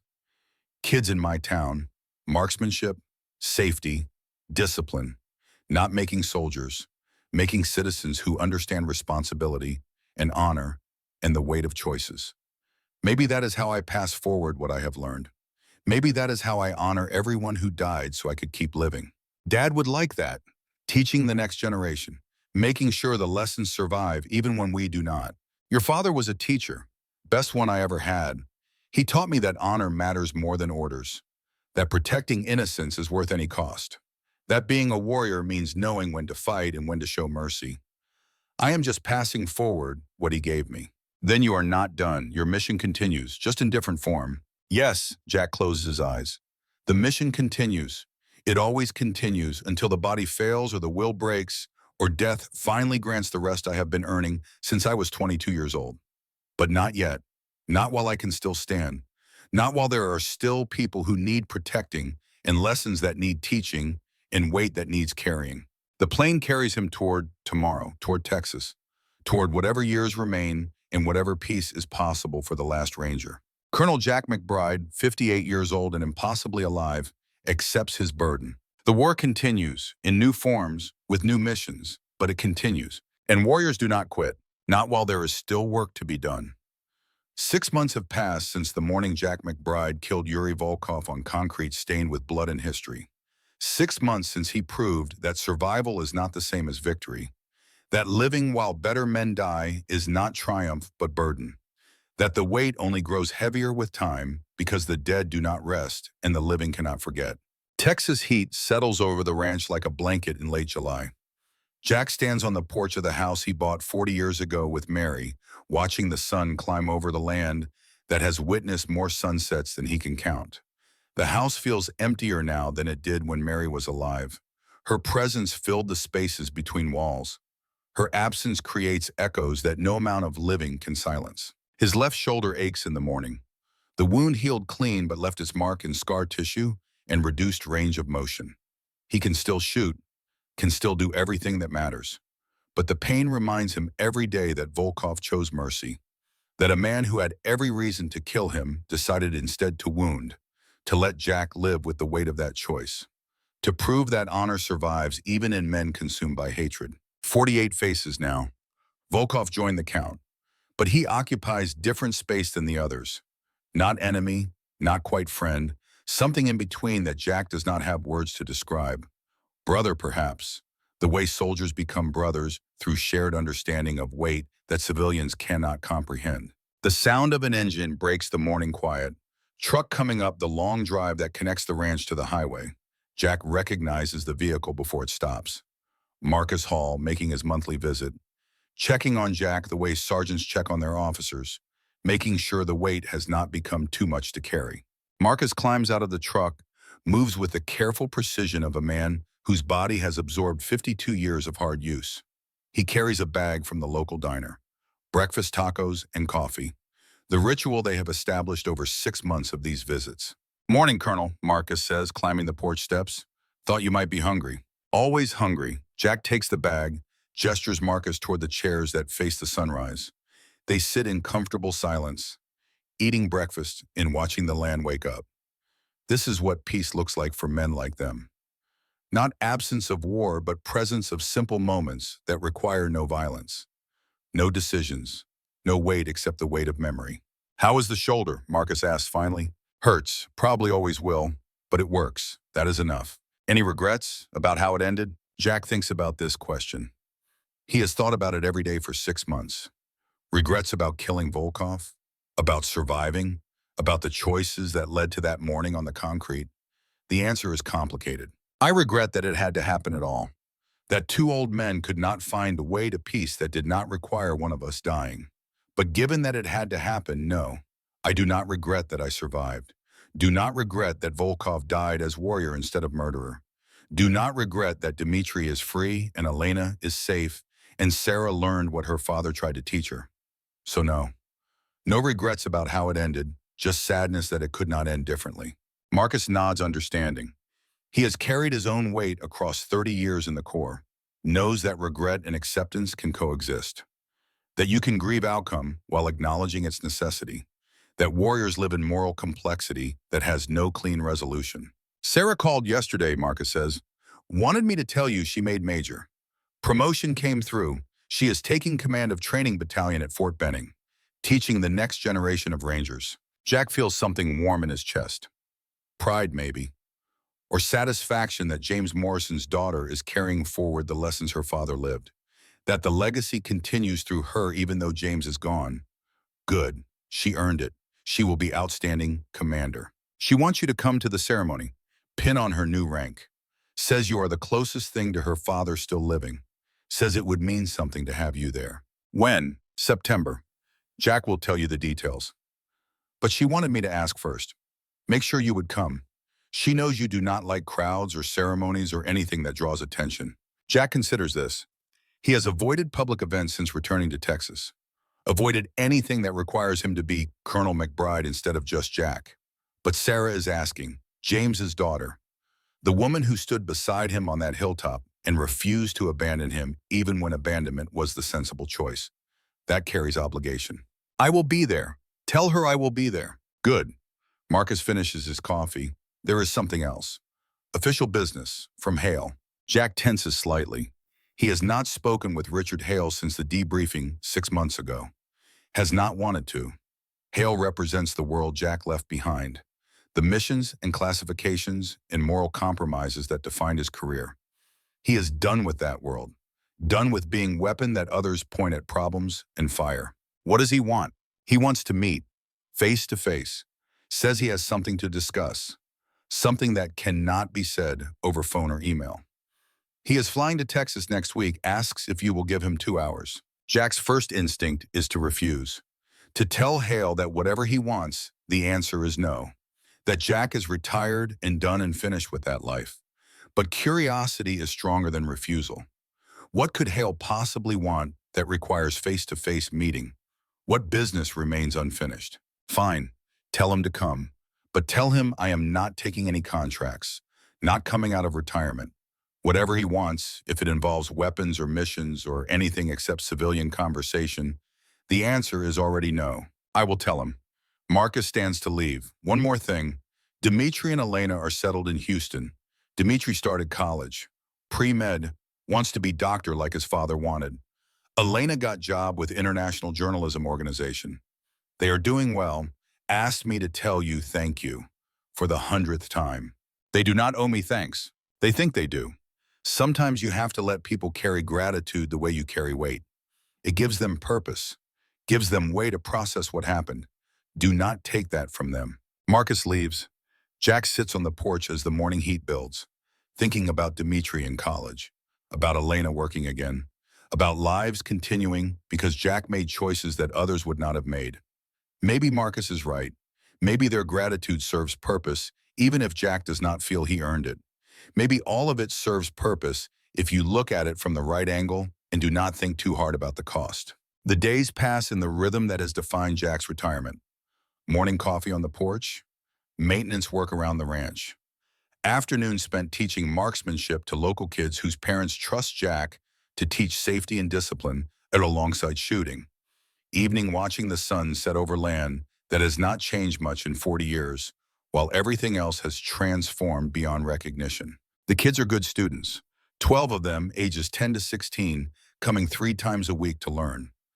Jack does not teach them to be soldiers, teaches them to be responsible, to understand that weapons are tools that demand respect, that power requires discipline, that choices have consequences that outlive the moment of choosing. One of the students reminds Jack of his son, same age his boy was when he announced his intention to join the Marines.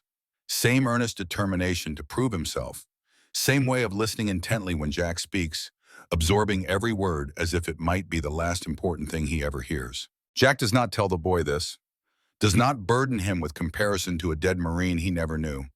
But sometimes Jack sees his son's face in the boy's expressions, sees the ghost of what might have been if that IED had not detonated, sees the future that was stolen and wishes, not for the first time, that fate had chosen differently.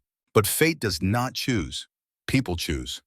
And Jack's son chose to push his brothers away from the danger, chose sacrifice over survival, chose to be the kind of Marine his father was. That choice led to death, but it also led to meaning. And meaning might be the best any of us can hope for in a universe that cares nothing for our plans. Richard Hale arrives on a Tuesday afternoon.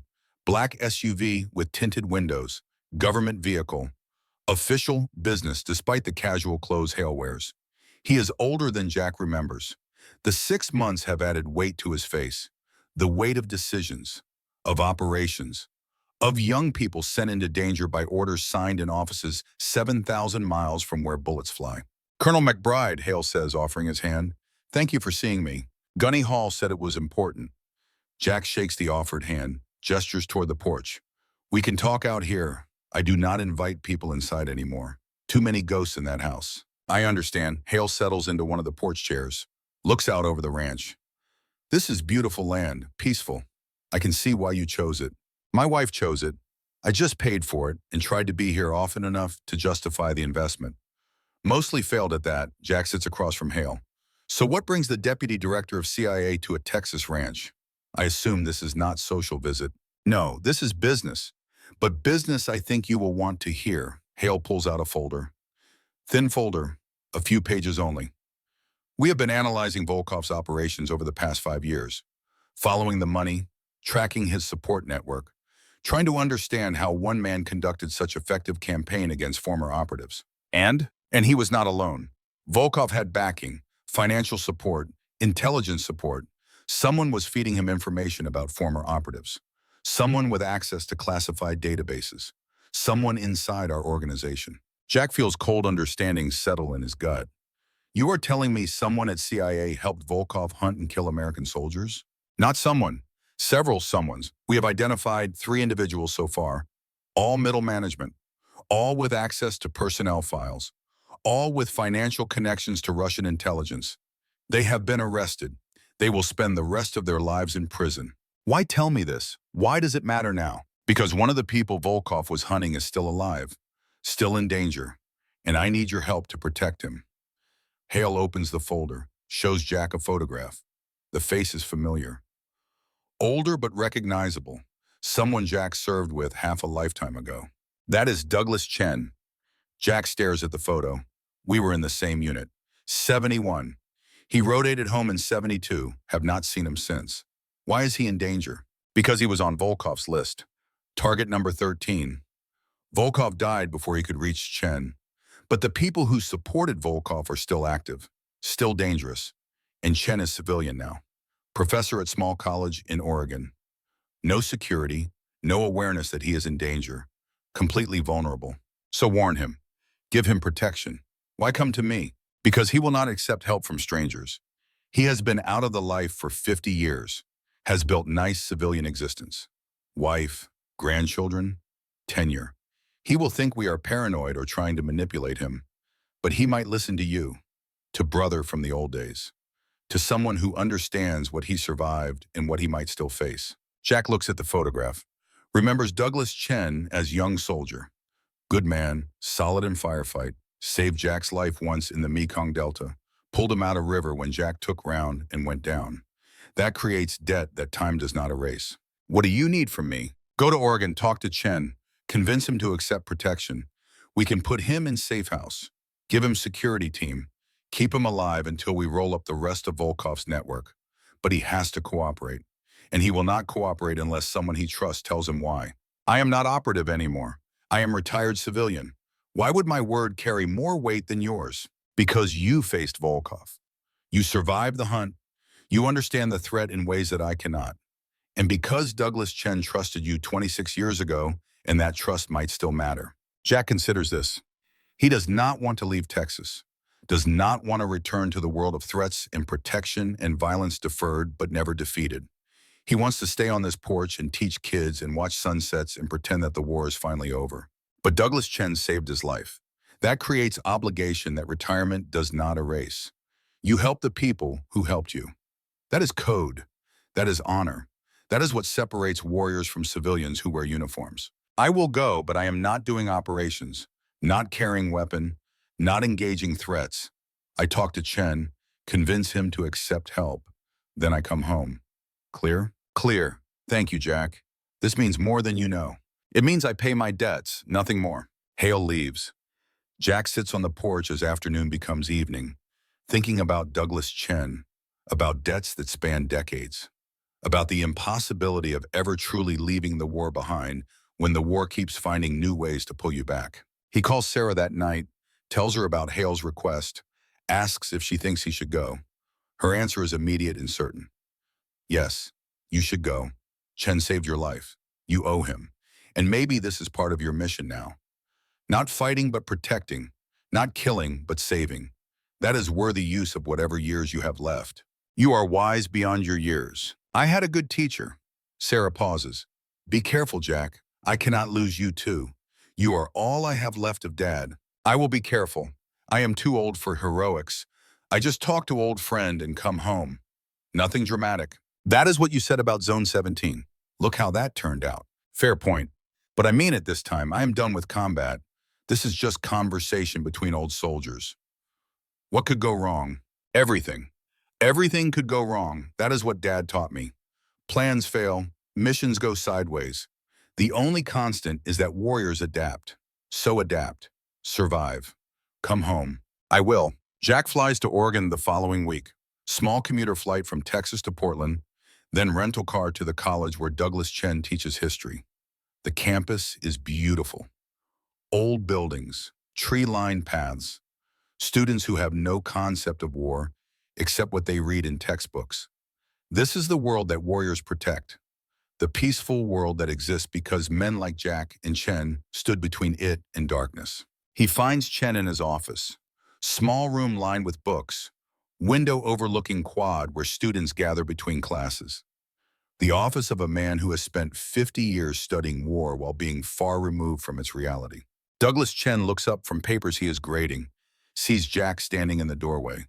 For a moment, confusion, then recognition, then shock. Jack McBride, is that really you? Hello, Doug. Been a long time. Chen stands, approaches.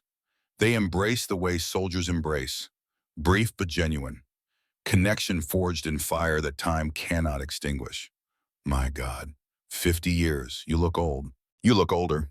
Jack smiles. Professor now? Teaching history? That is about as far from our old life as possible. That was the point. I got out in 72 and never looked back. Built a life that had nothing to do with weapons or missions or any of that. Chen studies Jack's face. But you did not get out, did you? You kept going, kept fighting. I can see it in your eyes. I retired 6 months ago. After 35 years. Civilian now, just like you. Then why are you here? This is not social visit. I can see that much. Jack tells him. About Volkov. About the hunt. About the list with Chen's name on it. About the people inside CIA who helped. About the ongoing threat. About the need for protection until the network is completely dismantled. Chen listens without interrupting. When Jack finishes, he sits heavily in his desk chair. Looks out the window at students who have no idea that their history professor was once a soldier who killed men in jungles on the far side of the world. I thought I was done with all that. Thought I had escaped. Built different life, different identity. 50 years of distance, and it means nothing because someone remembers that I was there. The war never really ends, Doug. It just goes dormant, waits for new reason to wake up. This is one of those times. I have a wife, grandchildren. I cannot just disappear into safe house, cannot abandon the life I built. The life you built will not matter if you are dead. Jack's voice is gentle but firm. Volkov killed 12 men before I stopped him. Good men, soldiers like us. They thought they were safe too. Distance and time do not protect you from people determined to find you. Accept the help. Let CIA keep you alive.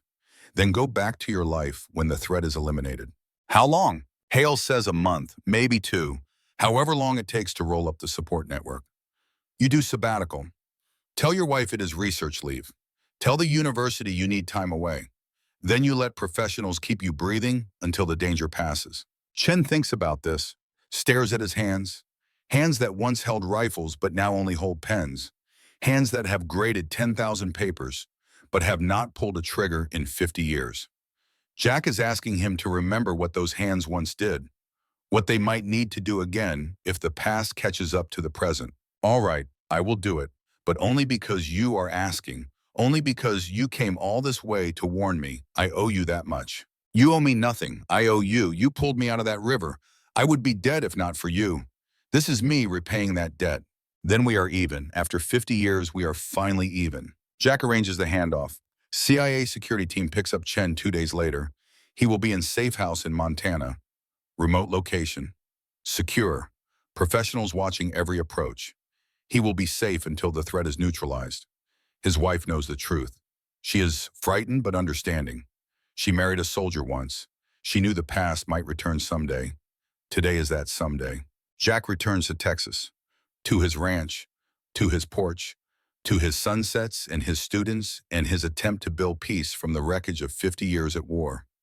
He has done what Hale asked, convinced Chen to accept help, paid his debt. Now he can return to the quiet life he is building one day at a time. But the quiet does not last. Marcus calls on a Thursday evening. His voice carries urgency that makes Jack's instincts flare. Sir, we have a problem. Chen's safe house was hit. 2 hours ago, professional assault, 6 attackers. They breached the perimeter, killed 3 security personnel, extracted Chen. Jack feels ice in his veins. Extracted? He is alive? For now. They left message. They want you. Trade. Chen for you. 24 hours to decide. Location will be provided. This is not possible. Volkov is dead. The network is supposed to be rolled up. How are they still operational? Halo thinks there is another layer, someone higher up, someone we have not identified yet, someone who wants to finish what Volkov started, and they are using Chen as bait to get to you. Jack processes this. They took Chen to draw Jack out, to finish the hunt that Volkov began, to settle the debt on behalf of a dead man who cannot collect payment himself. Someone believes in Volkov's cause enough to continue it. Someone with resources and determination and willingness to kill anyone who stands between them and Jack. What does Hale want me to do? He wants you to refuse. Says it is trap. Says they will kill you both anyway. Says we should negotiate. Use Chen as leverage to identify the remaining network members. Then rescue him through tactical operation. And if negotiation fails, if Chen dies while Hale is playing games, Marcus is silent. They both know the answer. Hale will accept Chen's death as necessary loss. We'll file report and move on to next crisis. We'll forget that Douglas Chen was a soldier who served with honor 26 years ago. We'll treat him as acceptable casualty in larger operation. Jack cannot accept that. Will not accept that. Chen saved his life. That creates obligation that transcends tactical considerations. You saved the people who saved you. That is code. That is honor. That is what makes warriors different from bureaucrats who never pull triggers. Tell Hale I am going. Tell him to provide whatever intelligence he has on the people holding Chen. Tell him I need location when they provide it. Then tell him to stay out of my way while I get Chen back. Sir, you cannot do this alone. This is suicide. Probably. But I am not leaving Chen to die because I was afraid. I have survived too much through dumb luck and other people's sacrifice. Maybe it is time I made sacrifice that means something. That saves someone worth saving. Then I am coming with you. You will need backup. No, You have family, a life, years left to live. I am 58 years old with nothing but empty house and memories. If someone has to risk death for this, better me than you.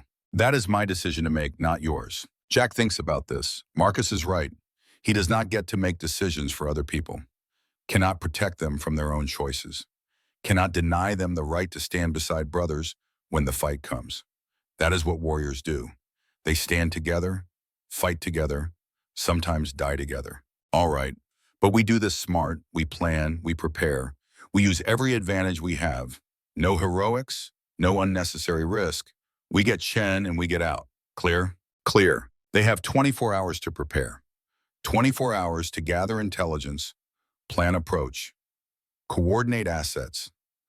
Hale reluctantly provides support, satellite imagery, communications intercept, analysis of likely location based on cell tower activity.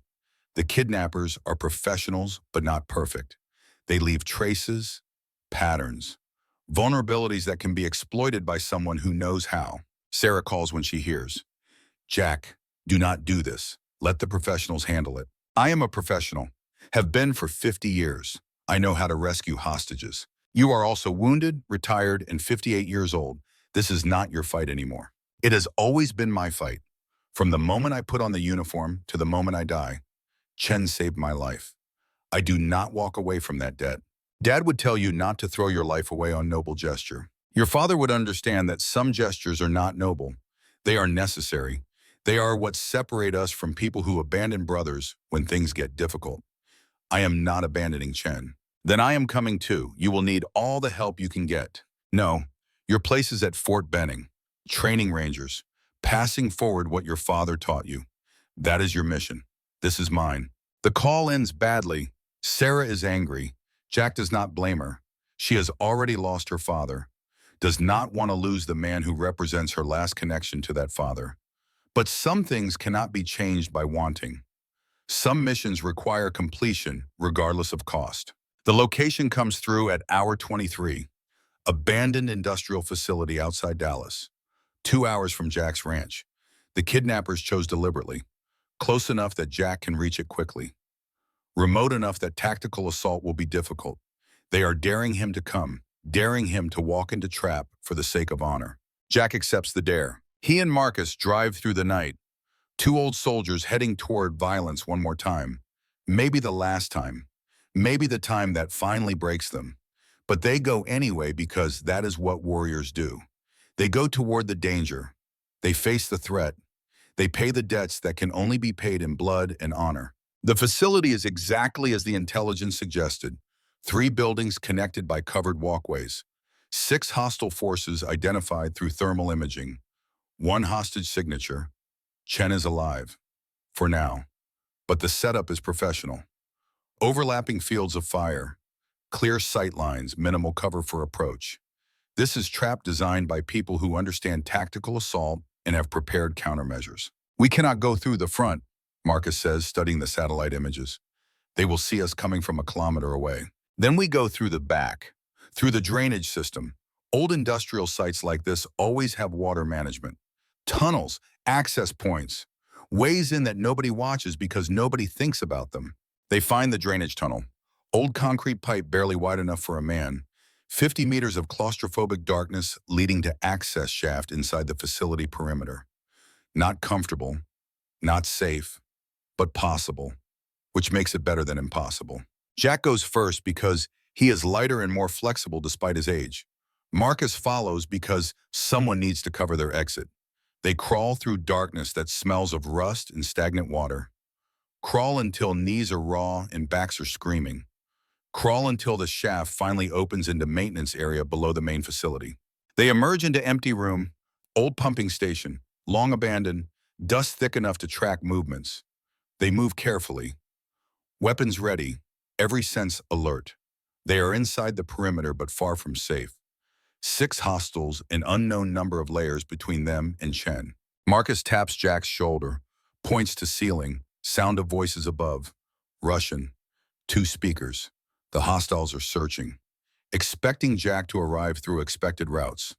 Not ready for someone who ignores conventional approach and uses infrastructure forgotten, by people who never crawled through hell for their brothers. They move through this maintenance level, find stairwell, climb carefully, each step tested before weight is committed.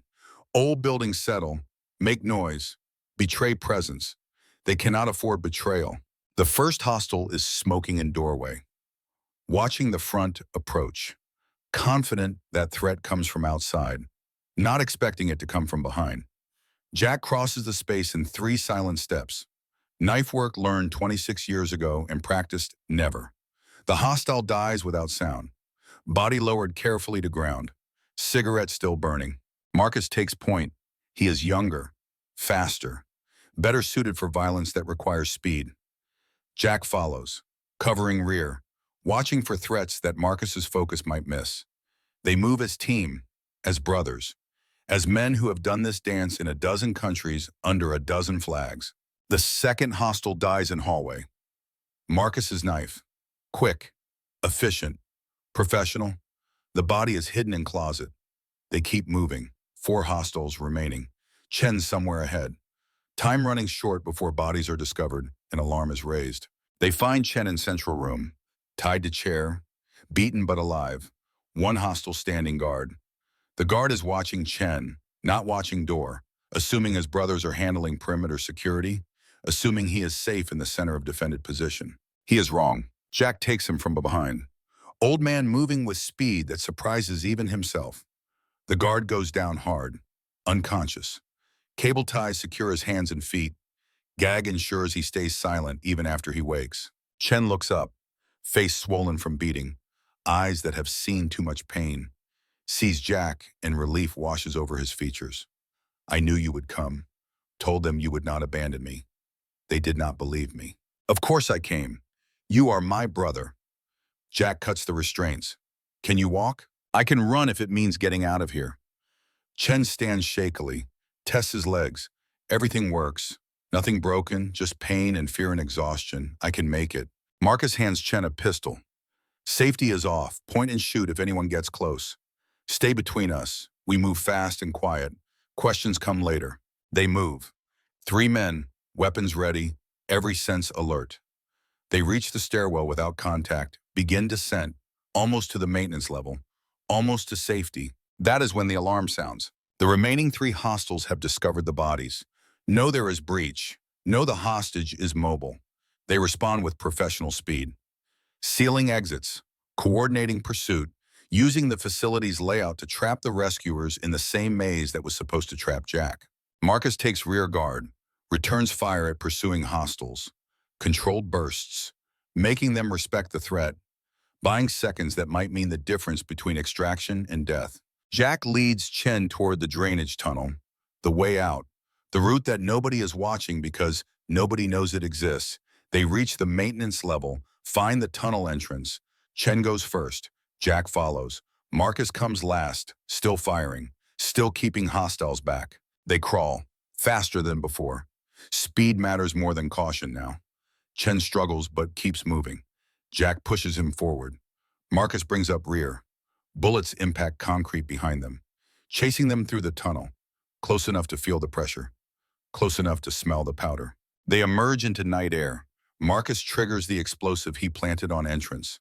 Not large charge, just enough to collapse the tunnel, to seal pursuit, to buy minutes they need to reach the vehicle and drive away.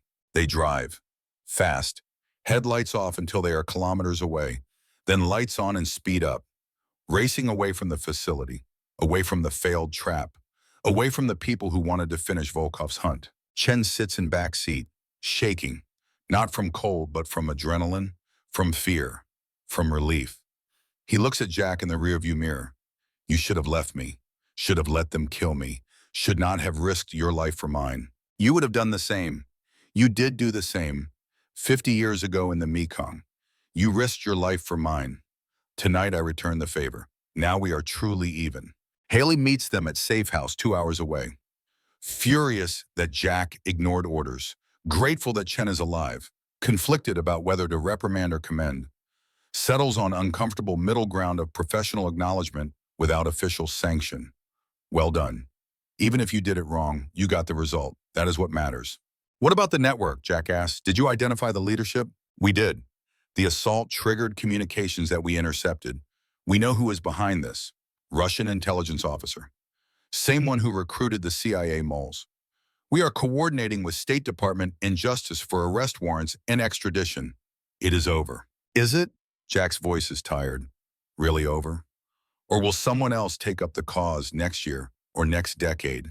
How many times do I have to kill the same enemy before it stays dead? I do not know. That is honest answer. I do not know if it ever truly ends. But for now, today, you saved a good man. You paid your debt. You did what warriors do. That has to be enough. Jack goes home. To Texas. To his ranch. To his porch. To his attempt to build peace from the wreckage of 50 years at war. Chen goes back to Oregon. To his university. To his students and his books and his life that briefly touched darkness but survived the contact. They speak once more before Chen leaves. Brief conversation, acknowledgement that they are brothers bound by shared experiences that civilians can never understand.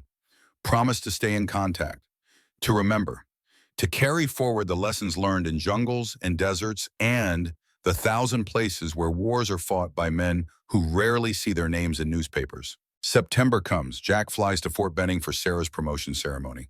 Stands in formation of officers and soldiers. Watches Sarah Morrison step forward to receive her rank. Watches her become Major Morrison. Watches James's daughter carry forward the legacy that her father built and Jack helped preserve. When it comes time to pin on her new rank, Sarah asks Jack to do the honors. He approaches, takes the rank insignia, pins them carefully to her collar. The gesture is simple but carries weight that ceremonies cannot capture.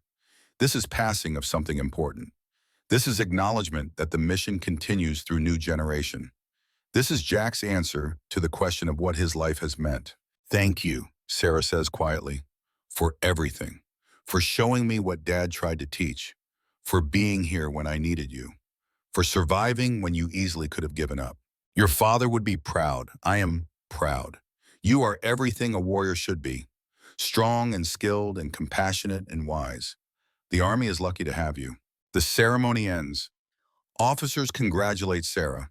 Jack stands aside, watching, understanding that his time has passed and hers is arriving, that the torch has been passed, that his mission now is to support her mission rather than lead his own.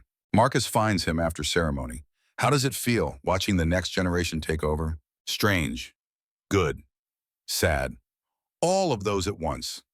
I am proud of her, grateful that James's daughter carries forward what we tried to build, but also aware that I am relic, old weapon that served its purpose and now belongs in museum rather than battlefield. You are not relic. You are teacher.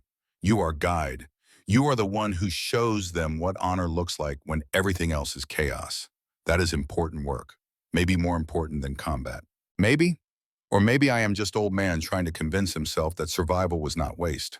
It was not waste. You saved lives, protected innocence, taught lessons that will outlive you. That is meaning. That is victory. Do not diminish it because it does not feel the way you expected. They fly back to Texas together, to civilian lives that feel increasingly comfortable despite initial awkwardness, to days that pass in peace rather than violence, to the strange reality that warriors can survive war and live to see grandchildren play in yards that require no guard towers or minefields. 1 year passes, then another. Jack turns 60. The number feels impossible. 60 years old, 50 of them spent in service of one kind or another, 50 years of missions and deployments and choices that created the weight he carries. His students graduate from his marksmanship program, move on to high school, to college, to lives that may never require the skills he taught, but that are better for having learned discipline and responsibility and respect for power. Some write him letters thanking him for lessons that transcended shooting, for teaching them that strength without honor is just violence, that skill without discipline is danger, that the warrior's code matters even for civilians who never fight. Dmitri graduates from college, summa cum laude, acceptance to medical school. He visits Jack before leaving for Houston, thanks him one final time for saving his life and showing him what honor looks like, promises to be the doctor his father wanted him to be, promises to save lives the way Jack did, promises to make the sacrifice worthwhile. Elena also visits, brings books she has written, investigative journalism about Russian corruption and the dissidents who opposed it. Dedication page includes Jack's name alongside her late husband, for the warriors who stand against darkness, for the men who prove that courage exists even when the cost is everything. Sarah makes lieutenant colonel, then colonel, rising through ranks on merit and skill and leadership that her father instilled and Jack reinforced. She does not forget, calls every month, visits when duty permits, brings stories of the next generation of Rangers she is training, reports from the front lines of a war that continues even though Jack is no longer fighting it. Marcus retires finally. 32 years in the Corps, more than enough for any man. He moves to Texas, buys ranch near Jack's. They see each other weekly, sometimes daily. Two old soldiers growing old together, sharing weight that only they can understand, finding peace and companionship that requires no explanation or justification. Jack turns 65, then 66. The years accumulate. The weight remains but becomes more manageable as he learns to distribute it across broader foundation. He is not happy exactly. Happiness was never the goal. But he is content, he has meaning, he has purpose. He has the knowledge that his life mattered to people who survived because of his choices. On a morning in his 67th year, Jack sits on his porch watching the sunrise. His shoulder aches. His knees protest the cold. His body shows accumulated damage of 50 years in service. But his mind is clear. His purpose is settled. His peace is as complete as it will ever be for men who have seen what he has seen. He thinks about Volkov, wonders if the Russian found peace in death that eluded him in life, wonders if mercy was worth the cost, wonders if honor survived the violence or was consumed by it. He thinks about his son, 18 years old forever, wonders what the boy would think of his father at 67, wonders if the sacrifice that killed him was worth the lives it saved, wonders if meaning compensates for absence.